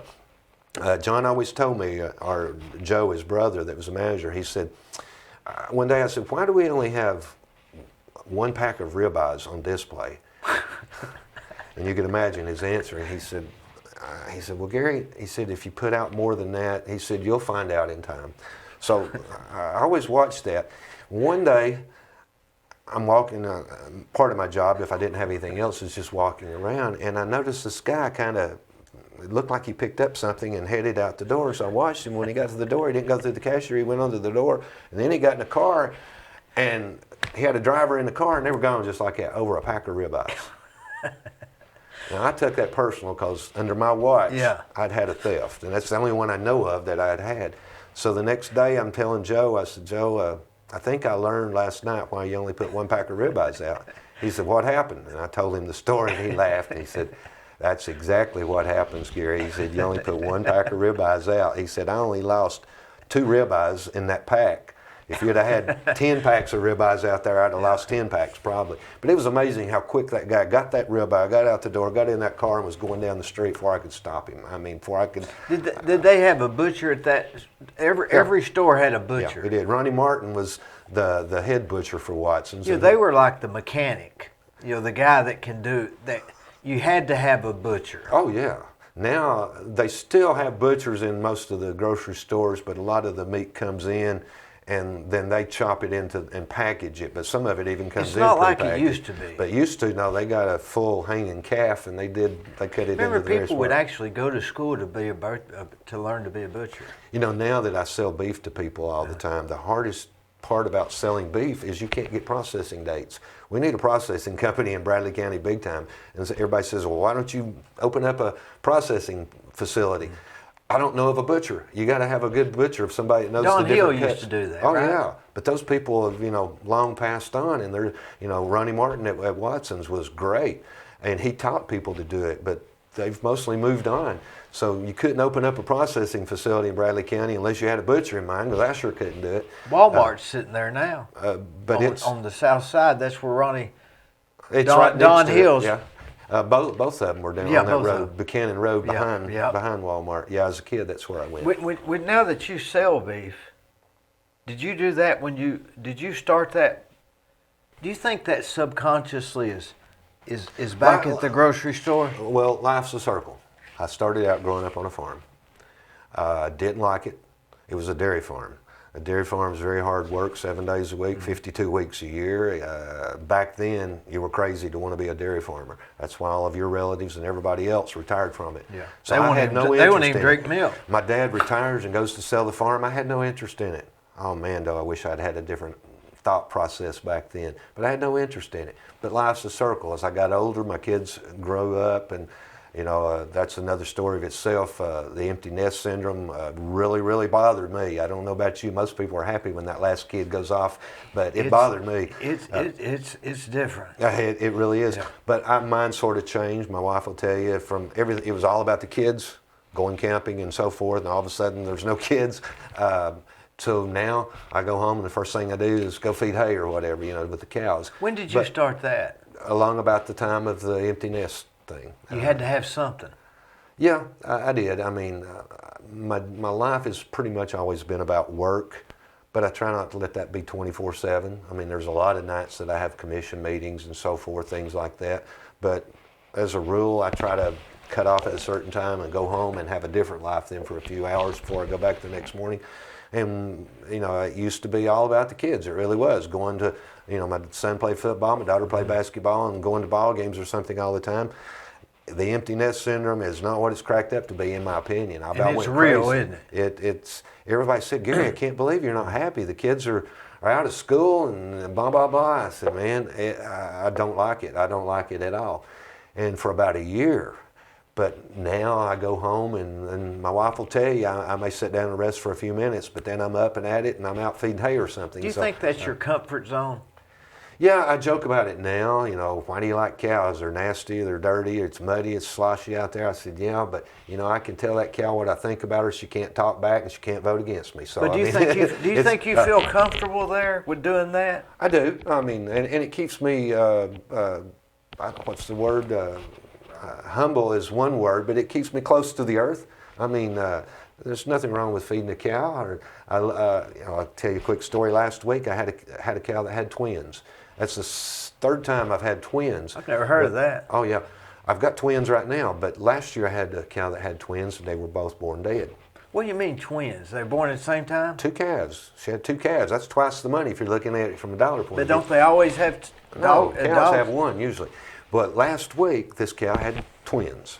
2 at the same time. And it was during the storms last week, Wednesday night, I believe it was, a week ago, storms. And I count them when I go feed, and I count them, and I was missing one. So I go looking for her, and I find her. I find the calf. There's a calf that didn't make it. It was born dead. And I look, and there's another calf alive.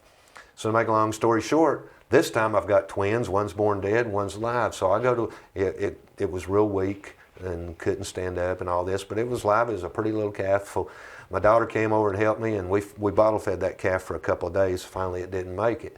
But those kinds of experiences, I think, are great. I think that's what a lot of our kids are missing this day and time. You know, that farm experience. Not everybody wants to be a farmer, but or the farm grocery store experience. The grocery store experience is wonderful, in my opinion.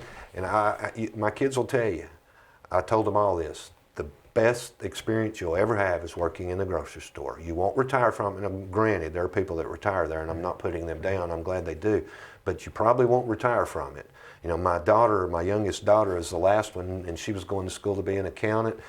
She wasn't going to stay there, but she was a manager when she left, and they loved her. But she couldn't live on the pay, you know what I'm saying? And that's exactly where I was at. But looking back on it, it was the greatest days. I mean, I loved going to work. I loved everything except the paycheck just wasn't livable. You can't live off of being a farmer either. I wouldn't want to be a farmer full time, but I love it as a part-time thing. When I get off from the job that I love, then my second job that I love is feeding cattle. It's almost something that has to take you have to think about it.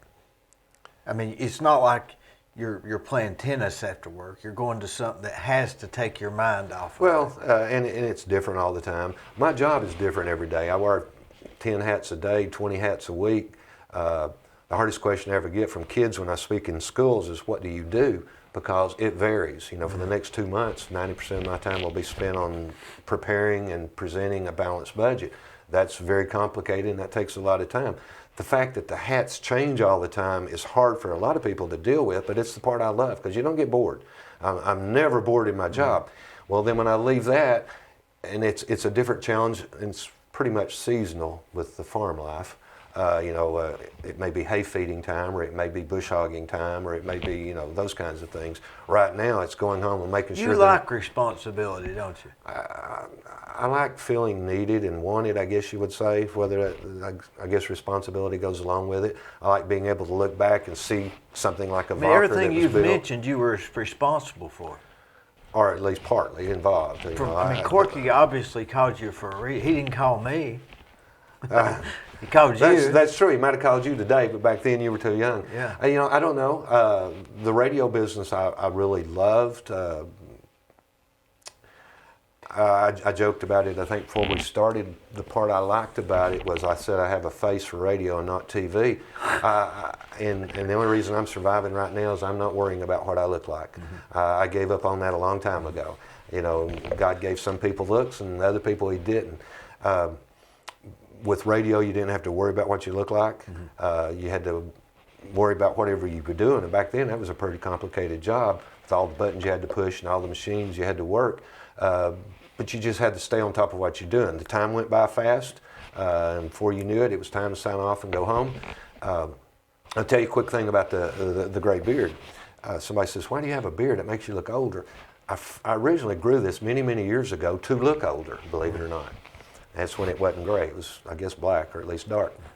I was running for office the first time, working through the courthouse, and walking down the hall of the courthouse, and I was, hey, I'm Gary Davis, I'm running for county executive, I appreciate your job. And I ran into this old gentleman, and I don't remember who he was, but and you may have heard this story before, but he backed up and he said, well, sir, I might vote for you if you didn't have that old beard. And I'm thinking, I need this guy's vote. I said, well, sir, if you think I'm ugly with this beard, you ought to see me without it. And I went on down the hall. I don't know if I got his job or not. And you say, well, why do you still have it till today? I shaved one time since then, and that was when we made a trip to Florida. I shaved before we went, and the whole time I was in Florida, the kids said, Dad, please grow that beard back. Please grow that beard back. So I never even noticed you had a beard until you just mentioned it. I try to keep it short and I neat. guess you've always had it. It's more noticeable to some people because now it's white. I lose it up here and it turns white down here. But I probably would look younger, but I've never worried about my looks. One of the hardest things to get used to when I first got this job is you are in a lot of pictures. I'm not one of those people that look for the camera. They used to joke about a certain sheriff, if there was a camera around, he would knock you down to get there. Yeah. I don't like cameras. I just come to the conclusion that it's a cheap camera. It's not going to do me justice. Just don't worry about it. My eyes are going to be closed anyway. I can't look that bad, but yet I always look bad when I see the picture. I just don't worry about it. And so I said, well, I saw your picture in the paper the other day. I said, well, I'm sorry, I can't help that. I apologize. Even to this day, I apologize usually for it. But you're expected to do a lot of those things. Ribbon cuttings are not things I love, but those businesses expect it and appreciate you coming, so I try to go to a lot of them. That's the thing. The businesses really do appreciate it. That's a big deal to them. They do. I mean, the day they have ribbon cutting, that's their biggest day. That's a big deal to them. And industry, same way. I mean, they appreciate it. So I'm there for them, not because I'm getting my picture in the paper. And they appreciate it. They say, hey, the mayor's coming down. Or why wasn't the mayor here? Yeah, why a lot of times I don't make them. Tom Rowland and I used to joke about it a lot because Tom's a great friend of mine. He was a great city mayor. He was at all of them. And he was just a part-time mayor, but he had retired, so he made it a full-time job, and he would be at every ribbon cutting. He'd say, well, Gary, why weren't you at the ribbon cutting yesterday? I say, well, Tom, I've got other things I have to do too. I come when I can, but I can't make them all.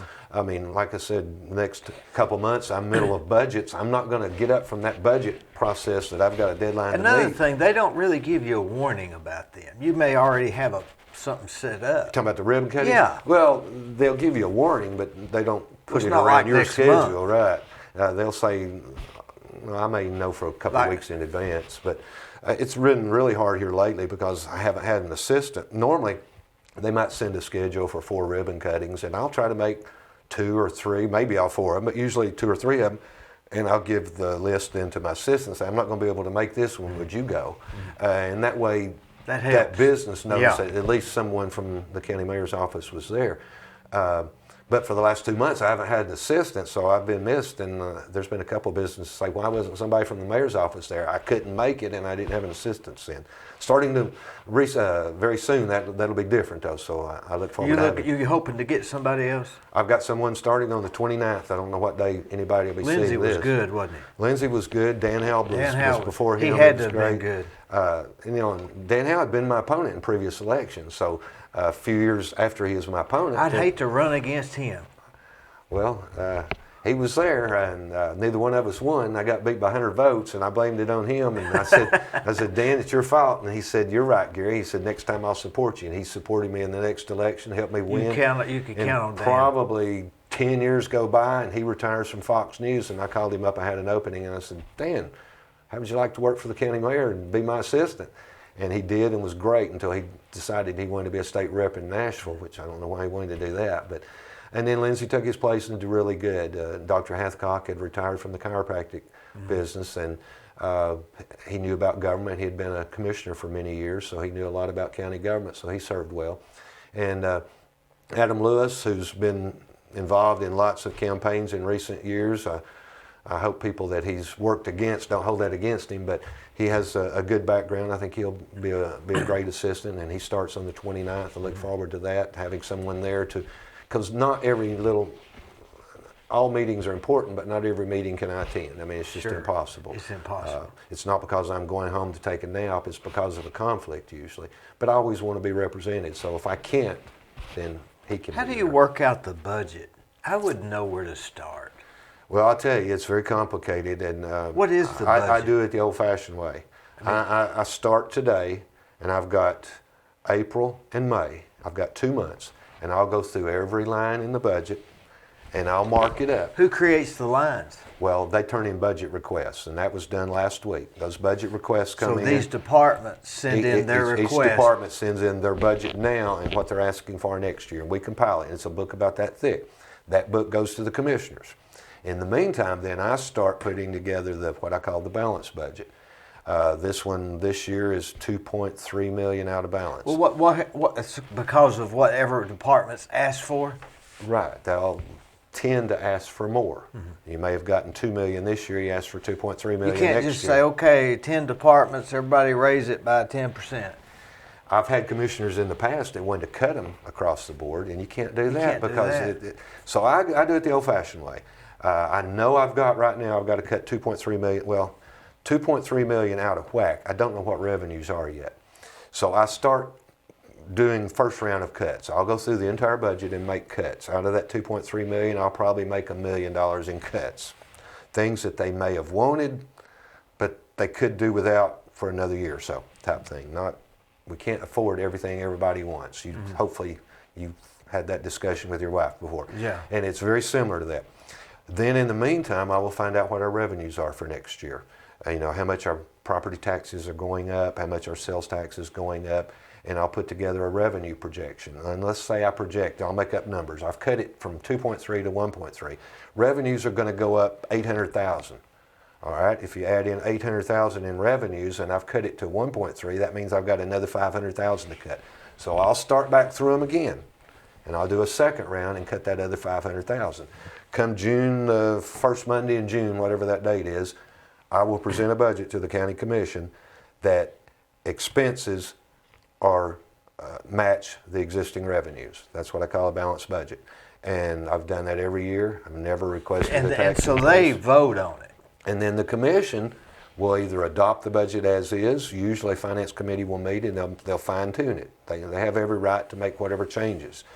All I ever ask them is, guys, if you want to add $1,000 to Dee Burris's budget, you need to cut $1,000 from somewhere else because I've got it balanced.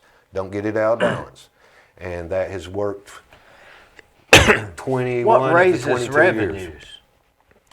All right, that's another thing. A lot of people in the 2019 argument over raising taxes. I've never proposed a tax increase. That's why they call you tightwad, right? Well, it's partly because of that, but it's also partly because of what we were talking about. We grow the community.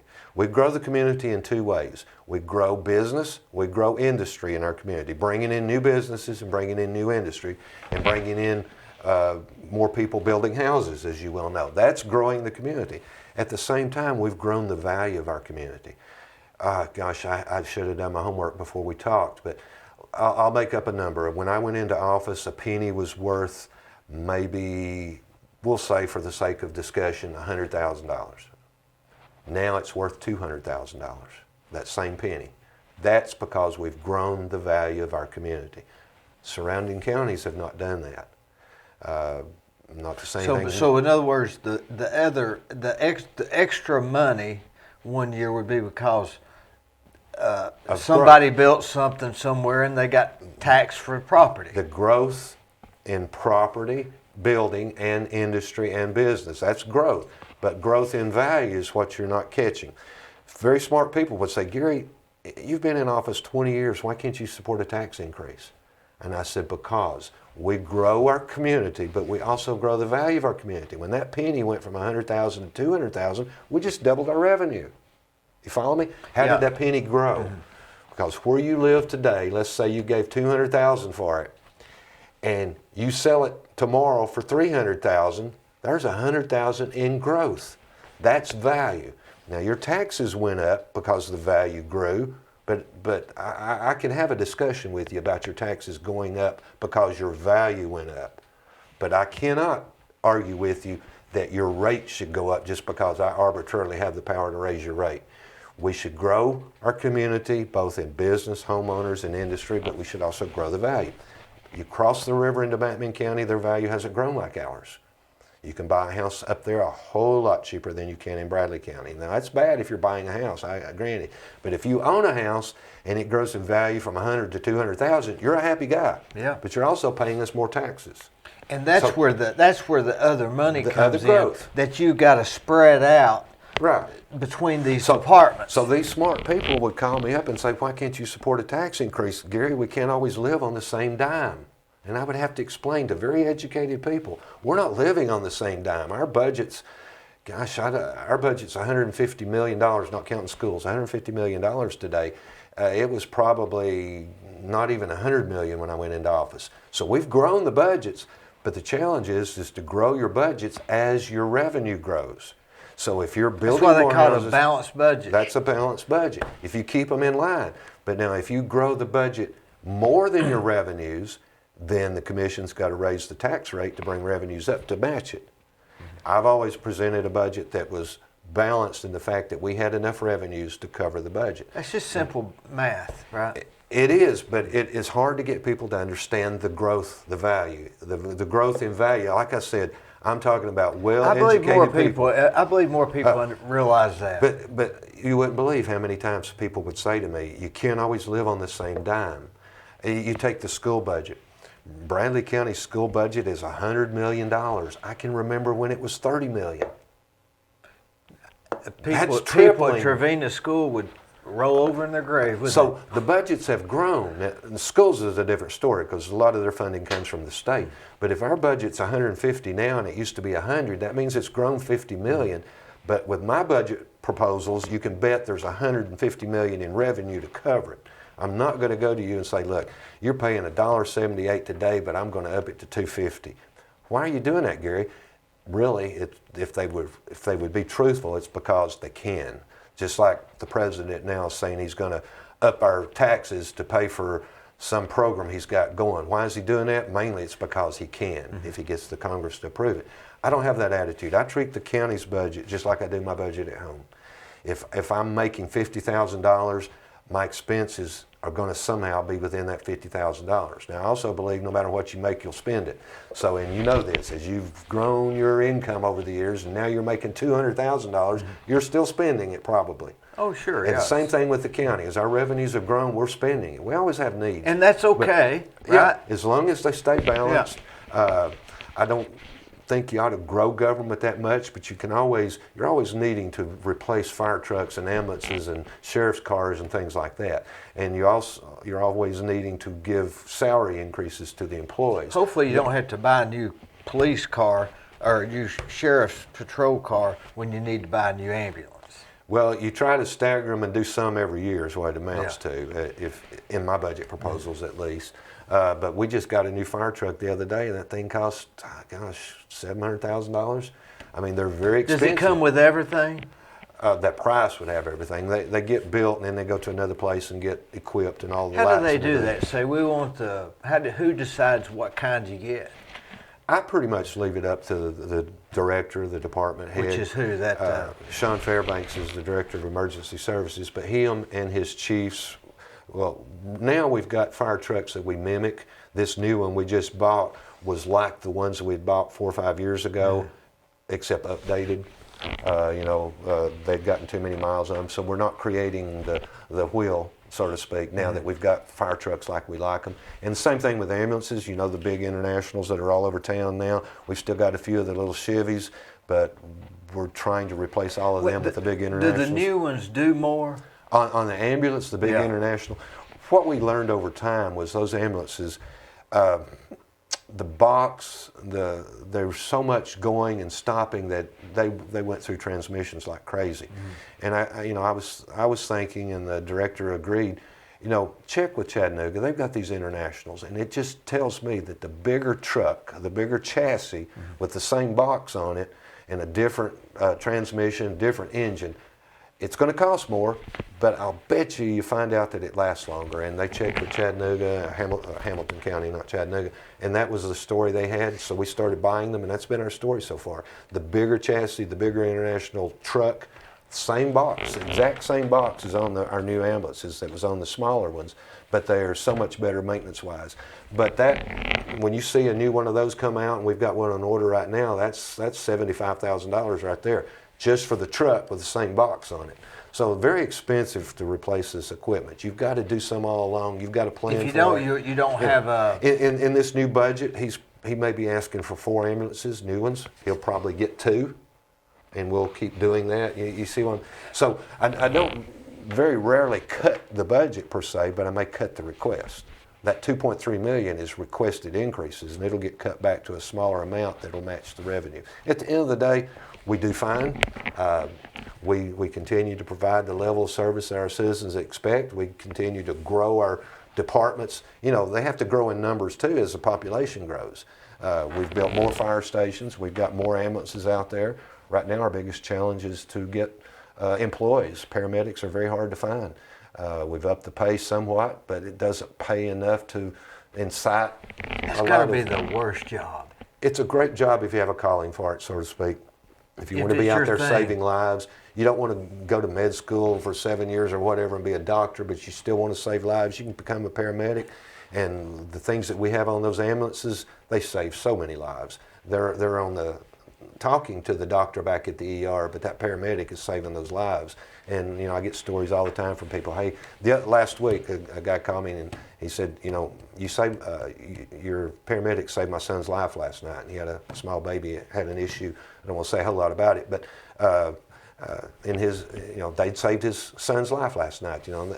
So those paramedics, they have a calling, so to speak. They get paid decent pay, but they should be paid a whole lot more. You know, how do you go from in the morning, you're trying to find out what kind of defibrillator is best to put on an ambulance, and then after lunch you're dealing with this industry that may come, and then you get home at night and say, oh shoot, I forgot to call about that stop sign down on Hancock Road. You know, the best thing about the job is the many hats, because I don't get bored. Do you keep a notepad? Yeah, sort of. The hardest thing about the job is changing. You know, I'll go from meeting to meeting to meeting on some days, and they're all different subjects. You know, I am having a meeting with the Director of Emergency Services about things needed at the ambulance service, and then I go to an industrial recruitment type meeting, and then I go to, you know, and changing my thought process, because I hone in on one, and so it's a challenge to do that, but we all have challenges. But you keep a notepad? Well, I'm pretty dependent on the computers as far as the calendar is concerned now, and I've got it on my phone, sort of. I'm more dependent on that than I've ever been. How many meetings you got tomorrow? Specific meetings? Today is Sunday, and then back up. I also keep the old-fashioned calendar on my desk, and so it's written down there. I usually transfer it to my computer. Sometimes my secretary will notice that I hadn't put something on the computer, and she'll put it on there for me, because when I'm away from office, that's what I look at. You know, coming here today, I haven't done that yet, but I will look at it eventually sometime today and see what's going on tomorrow. I know tomorrow's sort of a lax day because it's a 5th Monday. What's great about a 5th Monday? There's no county commission meeting.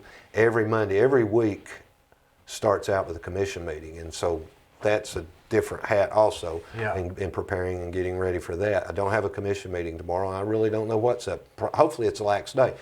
For the next 2 months, if it's a lax day, what will I be doing? I'll be behind closed doors working on the budget, because I have to do that in and around all these other things. At the end of the day, when you have a balanced budget, it's a very rewarding feeling. As I've gotten older, I don't enjoy it as much as ever since the infamous tax increase debacle that happened a few years ago. It's not as enjoyable, because go back to that year, and I don't really want to talk about it and the commissioners involved, but I spend all this time getting a balanced budget, and then you just want to totally disregard it and raise taxes? Come on. But that's water under the bridge. I always have that fear now. Now, granted, they can always make changes. That sort of opened the door. It made me realize something I'd never dealt with before, is what it amounts to. I can remember many years ago a certain commissioner was on there that was much tighter than me, and he changed my budget proposal $1 million.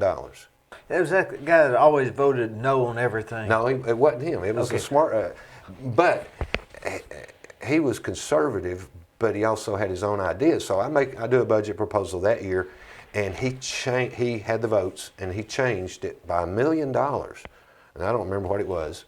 I don't remember things like that because it doesn't do any good. But he changed it to $1 million. But at the end of the day, it was still a balanced budget. There was no tax increase. They have that authority. That's their And prerogative. you need all those voices Right. for that. And so it's not like I present it, don't touch it, you're not changing Yeah. it. No, I present it and you have the opportunity. The thing is, I have worked with them before I present it. I know mostly what they're wanting to do. May or may not agree, but if I can work in what they want to do into my proposal, if I can make it work and still be balanced, then I want to take all those precautions and address all those issues before. Like I may know this commissioner is looking to do some more money in this area. I'll try to do that in my proposal so that when it comes time, he doesn't have to change anything. And so most years there's not any major changes. That $1 million change, and that was many years ago, was probably the biggest one. But again, and I've been a commissioner. I was a commissioner. I was on finance committee. You take that budget and you can change it. But I'm presenting it to you balanced. Just don't get it out of balance. That's all I ask. If you want to spend $1 million more on the ambulance service and take it away from Parks and Recreation, let's have a discussion about why you shouldn't do it. But you have the prerogative to do that if you have the votes to do it. So that's fine and dandy. But I don't want, and I have the fear, I don't want to have wasted 2 or 3 months of my life getting it balanced and you totally disregarding it then. Because you've been looking at it. It's not like you hadn't looked at And it. I look at it all throughout the year, so I know what's going on in these various budgets. I know who had too much money this year because of things they did because I pay all their bills, I do all their payroll. I know what's going on in those budgets. Once the budget's approved, it's their budget. But I still watch it and I know that, well, they must have had too much money there. They gave a bunch of bonuses. So at budget time, I know those things. And You sort of tell who's heavy. Yeah, early on, right now, I would say hardly anyone is heavy. Right. They all do a good justification of what they have. Most everybody has the attitude, you tell me to ask for what I need, but as long as you give me enough to get by and able to improve my services, I'm going to appreciate it. Dan Gilley was good at that. Dan Gilley always asked, you might say, for the moon. He never got the moon. And boy, it was tough when Dan was sheriff. He was good. You would say we might butt heads. He never sued us. I never got sued by Dan Gilley. But it was a fight during budget process. And then after the budget, I'd present a balanced budget, and he would have gotten, maybe he asked for $500,000, he got $300,000. He would come to the commission, he'd say, I needed $500,000. We couldn't afford it. I understand that. Mayor did a good job. I'll make it work, and I appreciate it, Mayor. And he'd go on. That's pretty much the attitude across the board now. You can't get everything everybody wants, and a lot of people don't even ask for increases. They just want to continue providing service like they're doing. But you take somebody like an ambulance service or a sheriff's department or a fire department, these equipment things will make theirs jump. You ever feel like George Bailey?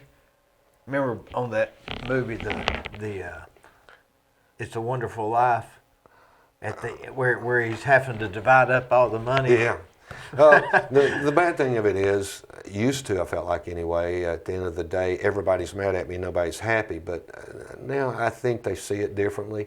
You may have $1,000 too much in this line, and you hear the stories about federal government. Well, at the end of the budget year, they're buying $1,000 hammers just to spend the budget, because if they don't, they won't get it next year.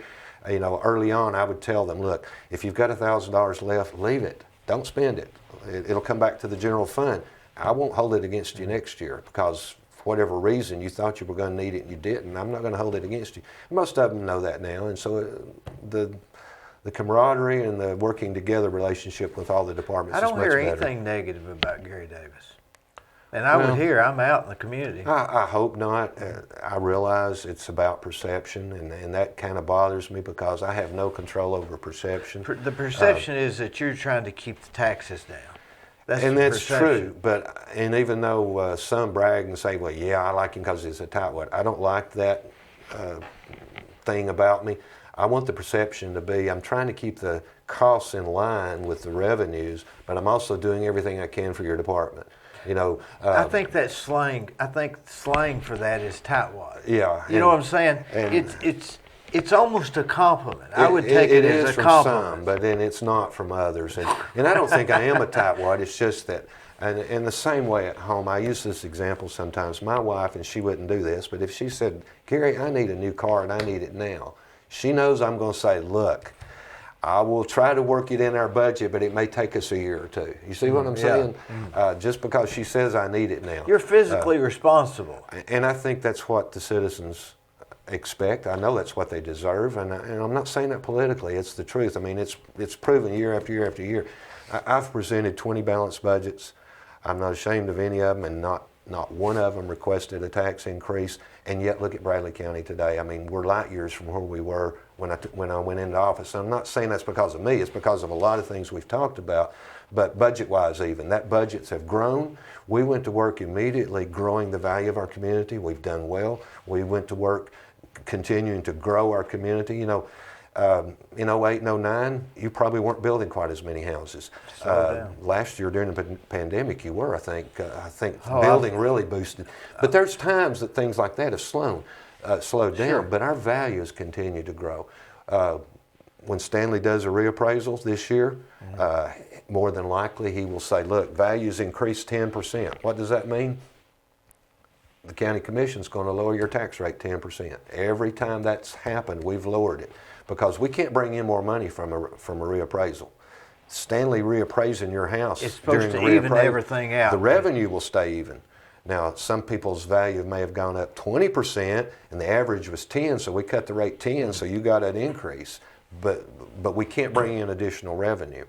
Now, some governments will take advantage of that, and they will leave the tax rate where it was. Well, that's a tax increase because based on the law, you're supposed to have lowered it, and technically you lowered it, but you also raised it back to where it was, and then you go around town telling everybody, well, I didn't raise taxes, that's the same rate it was before. It should have been lower. The Bradley County Commission has always lowered it to match that. And I have no doubt the value's grown, but that gives you a good gauge of how much our value is growing. More than likely, it'll be, say, 10% growth. We'll lower the rate 10%. We don't get more money, but a lot of homeowners got an increase. But a lot of businesses probably got a decrease because we do it on the average. So that doesn't mean everybody's stayed the same. It just means the bottom line stayed the same and we brought in the same amount of money. It's hard to explain to people. And that only happens every 4 years. We've done it. Bradley County is one of the is probably the best county to live in. In my opinion, my slogan on my column every week is that's why Bradley County's Tennessee at its best. I really believe that. When the governor was here doing the groundbreaking on the Pie Center, you know, I thanked him for coming. Appreciate you being in Bradley County. Come often. Come to all of our groundbreakings you can, and you'll learn, just like I already know, that Bradley County truly is Tennessee at its best. I think we are. There are a lot of good communities around, but, you know, in attending county mayors' conferences across the state back before the pandemic, most counties were the envy. We really are. They would love to be more like a Bradley County. And we've been fortunate in a lot of ways, and I'm not taking credit for any of that personally, but we really are. I mean, I'll get calls from West Tennessee saying, how do you do your fire department? We've got a volunteer fire department, and we would like to be more like Bradley County. I get that ambulance service. I mean, we're the #1 ambulance service in the state, in my opinion. And other people say, we've got a private ambulance service. How do you do yours? But you know, nearby Hamilton County, a lot of the county in Hamilton County, 58 Highway is serviced by a volunteer fire department. Nothing against volunteer fire departments, they're great. But we have a paid staff responding to your house. No matter where you live in Bradley County, there's a paid battalion coming to your house 24 hours a day. That is a really big deal. It is a big deal that we don't appreciate. Hamilton County can't say that. Macmillan County can't say that. Ray County, Meigs County, Polk County. Nobody can say that. But we can say it here. Now, granted, you pay a fire tax, but you have a 4-man battalion coming. And we didn't have that when I went into office. We were totally volunteer. Why was early on fire was one of my big things. And I'll tell you a quick story there. I told you earlier I attended Taylor Elementary School. That's where I went the first 8 years of my life. Back when I was a student at Taylor Elementary, and it's probably about the 2nd, 3rd grade, I never will forget one day a fire truck passed by. And, you know, that was a big deal to a kid at that age. And, you know, it wasn't me personally, but later on I found out a really good friend of my family's on down the road past where we live. He was an invalid, bedfast, I guess you would say, at his home. And his wife had gone out of the house to go to the mailbox. And I think the heater blew up or something, but whatever happened, she's out of the house, gone to the mailbox, and the house catches on fire. And he's bedfast, he can't get out. You know, you can just imagine what she was listening to. Oh, God. And as a kid, that made a big impression on me. So one of the things when I got into this job, we didn't even have a volunteer fire department whenever I was on the commission. We created the volunteer fire department then. Back then, we paid the city of Cleveland to go to a structural fire, and they had to come from downtown Cleveland. Well, that fire truck that I told you passed by the school had come all the way from downtown Cleveland, past Taylor School. If you know where that's at, it's way out, and even another probably 5 miles past there to get to this house. By the time they got out there, not that they did anything wrong, but by the time they got out there, that house was fully engulfed and that guy burned alive. I always remember that. So when I'm on the commission, we gradually changed from paying them to make that run to creating volunteer fire stations all around the county. And that was much better than what we had had. But granted, volunteer fire stations aren't manned 24/7. I mean, you may be a dedicated volunteer fireman this evening, but at some point you go home and go to bed. And so if that fire is at 3 o'clock in the morning, there's a good chance you've got to get out of bed, go to the fire station, get the fire truck, and make that fire run. So there's a lot of time lost. And time is important in fires. So we created the volunteer fire department, and that was a step up. But in recent years, one of the good things that we've done is we've converted to a paid fire station. And we have 4 fire stations that are fairly strategically located, not talking about the volunteers. They're still all in place and somewhat operational, but we built 4 paid fire stations, and each one of those has a 4-man battalion, 24 hours a day. And they're located pretty much in the communities. So there is a paid station where the firemen are there at the station, ready to go to that fire when that gentleman's house catches on fire. With no extra charge to the Bradley County people. Well, they do pay a fire tax if they live outside the city. They're paying a Bradley County fire tax. Is it small? In my opinion, it's very small for what they're getting. They may not realize it until they have a fire. But back to that example, that fire truck now could get there possibly in time to save that guy's life. He was almost the Polk County lines, the reason I say possibly. But they're in these areas. So no matter where you live, you have a 4-man battalion of paid firemen coming with modern equipment to your fire. That, again, is unheard of. One of the very few counties, if you take out the metros, we're one of the very few counties in the state of Tennessee that can say that. So that's something I'm very proud of, even though it's been controversial getting to this point. I'd like to segue from that to other things. You know, you talk about, were you prepared for the job? I felt like when I was elected, I was prepared for the job. I'd served on the commission. I'd been very involved in my community. I'd been politically involved. So I thought I had, but I hadn't. And years and years into it, you know, in 2011, I had been a county mayor for a while already, and we had the devastating tornadoes come through. That was the first major experience of something like that I had dealt with. We were able to get through that. We cleaned up it came through it came through Hamilton County before it got. We were cleaned up in Bradley County before Hamilton County had even started their cleanup. And that's not bragging, that's just a fact. We spent over $1 million doing the debris cleanup. All we can do is clean it up if volunteers brought it to the roadways. Where do you get that extra $1 million? That's back to good budgeting and so forth, but that's another story. But anyway, we had it to use, so we used the $1 million and we cleaned up the community, and about the time we're getting through, that same company went to Hamilton County and started cleaning up down there. We were light years ahead of nearby Hamilton County. We spent over $1 million and we recouped 100% of it. Now that's a lot of paperwork. You're only promised 88%. And that particular catastrophe, we recouped 100% of it. So we put it back into this same fund, and it sits there.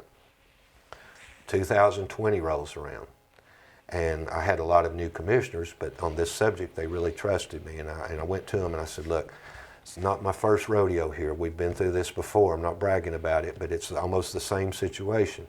I said, we need to put out to bid, get a company in here as soon as we can to get this debris cleaned up, because we need the streets cleaned off. And in the meantime, volunteers can start bringing the debris to the roadway. Volunteers did that, and the East Cleveland community. So we spent $1 million, that same $1 million, but we spent $1 million again cleaning up the East Cleveland community. That one was, even though it wasn't my first rodeo, it was a very different experience, because that tornado had come through a very elite neighborhood in Hamilton County and came on up to Bradley County and just wiped out the poor section of Bradley County. And it really affected me because, and it's right during the pandemic starting too, but I would be over there every day walking the neighborhoods. These people were so great. They had lost everything, but they didn't know it. We had food trucks to feed them. And, I would walk the neighborhoods and I would run into somebody and say, ma'am, we've got food down here. If you just walk down the street, we'll feed you. Ma'am, why are you still in this house? Yeah. We've got hotels for you. You had to beg them to take advantage of those things that were being offered. I would walk around passing out $100 Walmart gift cards. Ma'am, we've got a hotel for you. If you'll just go to so-and-so, we'll take care of it until we can find you a place to stay. I don't want to leave. This is my home. I walked up to a house one day. I was afraid to walk in it, but a woman walked out of it. And that was the story. And I said, ma'am, get to a hotel. We'll put you up there until we can have longer place for you. In the meantime, here's a $100 gift card. Go buy something that you need and go stay in this hotel. And on the way, there's a food truck down the street. They wouldn't take advantage of these things. You almost had to make them. I went to that lady's ribbon cutting, you might say, a few weeks ago. And not Bradley County, but one of these, there's 3 or 4 religious organizations that does wonderful things in our community, or all over the country, but especially in our community. And they had on this lot where the volunteers got it to the right of way. We hauled it off, we landfilled it and burned it with one or the other, cleaned off the lot, and for months and months it was just a vacant lot. I went back a few weeks ago and this beautiful house, brand new house, built by these people, fully furniture and everything put in it by another organization. And and she shows up, she hasn't seen it, and we have the ribbon cutting, and she goes in, and her and her husband, nicest house they've probably ever had, but a brand new nice house.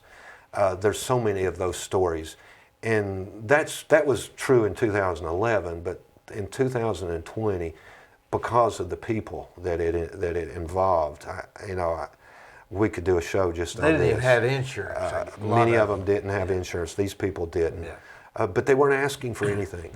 I never, and I'm not saying it for a personal reason, but I just felt the need. I would go park and I would walk. And one day, somebody comes along and they says, TV station's down the street, you need to come down there for an interview. I said, I'm checking out these neighbors. If they want me, they know I'm walking the streets. And I've had them a time or two actually run me down to interview me, but they interviewed me walking. I didn't go to those stupid news conferences. That's not what I'm about. But I kept every day finding more and more people. And it was amazing because they had lost everything. I said, one gentleman, I said, why aren't you at that? This is 3 or 4 days after the tornado. I said, we've got hotels for you. The Red Cross is paying for hotels. Why aren't you over there? I don't want to leave my home. This is all I've got. I said, go stay in a hotel. We're going to take care of it. It'll be okay. And of course, it takes time. When government's involved, it takes time. But that's been a year now, well, almost a year.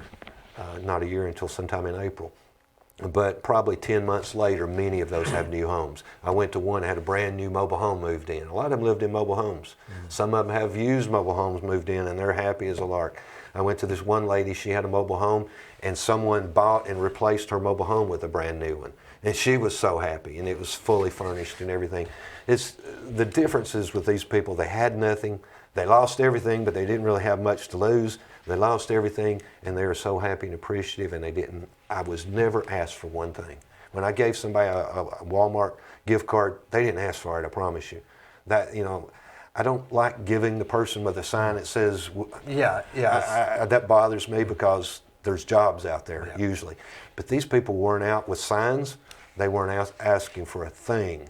You had to make them take it, and so it's been so rewarding. Along about the same time comes the so-called pandemic, which was another hat that I wasn't trained for. Donald Trump wasn't experienced in this. Nobody was. I never will forget, along about the same time the tornado, we had our first death. This is something we're all having to learn from.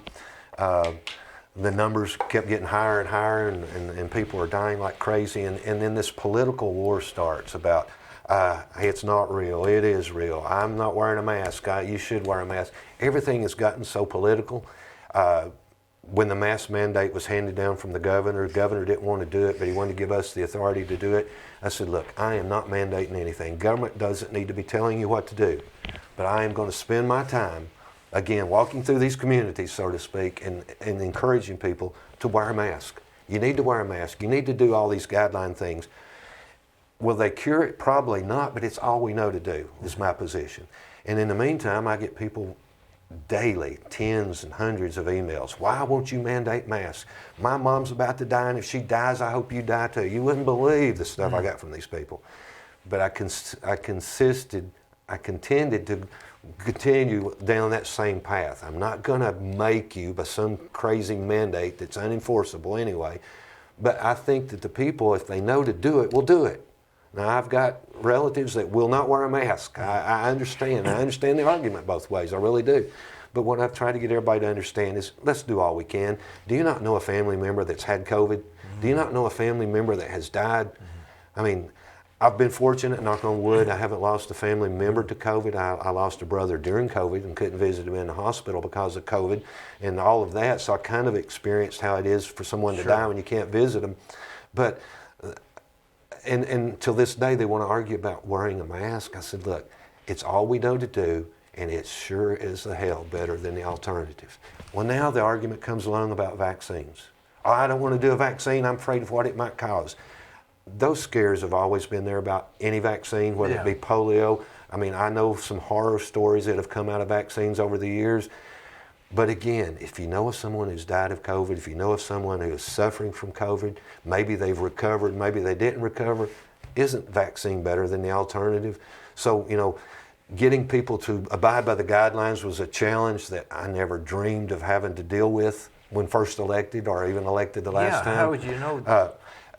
Getting people to take the vaccines and accept it. I've got family members, many family members that won't do the vaccine. I've had mine. I told somebody jokingly I didn't grow a third leg, but I know things do happen. But again, it's better than the alternative. So right now I'm in the middle of having to beg and plead. Continue to wear masks, continue to abide by the guidelines, but in the meantime, please get a vaccine. And by the way, on that subject, I just got notified before I came for this podcast, I guess you call it, because my challenge recently is getting enough needles in arms. I want to get as many vaccines on a daily basis out there as we can, and it's like pulling teeth to get it done. But the health department sent me a thing just a little while ago that we've got some appointments available Monday and Tuesday. If you need a vaccine, how old are you supposed to be? You go on vaccine.org, I believe. It's on my Facebook that tells you. You have to be a certain age? Right now, it's pretty much open to anyone over 55 and above, and officially on April the 5th, it's anyone 16 and above. So anyone can get it. After the 5th, you just got to go through the process of getting an appointment. And I promise you, I've never had anything but good said about the appointment. You go to First Baptist with an appointment, and you'll be in and out in 30 minutes. And if you go on Wednesdays, you can eat there for lunch. I guess you could do that, yeah. We have people showing up when it's too early, it's not time for their appointment, and it causes a little bit of a bottleneck. But when people say they got their vaccine, I ask them, where'd you get it? I got it at First Baptist. Well, that's the Bradley County Health Department. And every single person I've asked, have you had yours? I'm not going to put you on the spot. I'm going to sign up. There's a place you go on the internet, and it's vaccine.org, I believe. VaccineTN. Type your county in. It'll ask you questions like age, your address, and all these things, and then it will sign you an appointment. And if your appointment is Monday at 3 o'clock, you go at 3 o'clock, you'll be through the line to get your vaccine in 15 minutes, and then you've got to wait 15 minutes to make sure you didn't have a reaction to it, and you're gone in 30 minutes. And then go back in a month? If it's the Moderna. How do you know which one you're going to get?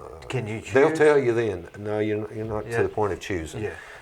So either one, it's irrelevant. Either one of them, and then the other one, the J&J one's, I believe, coming this week, and that's a one-shot thing. It's not quite as percentage good, but it's a one-shot thing. But get the vaccines. That's our challenge now. We need everyone to get the vaccines. I am so sick and tired of talking about and dealing with pandemics. Let's get on to something else. That's right. Get this vaccine and get on to something else. We've been fortunate there too. Bradley County's never been shut down. Our office has never closed. The courthouse was somewhat closed for a few weeks because the state closed courts.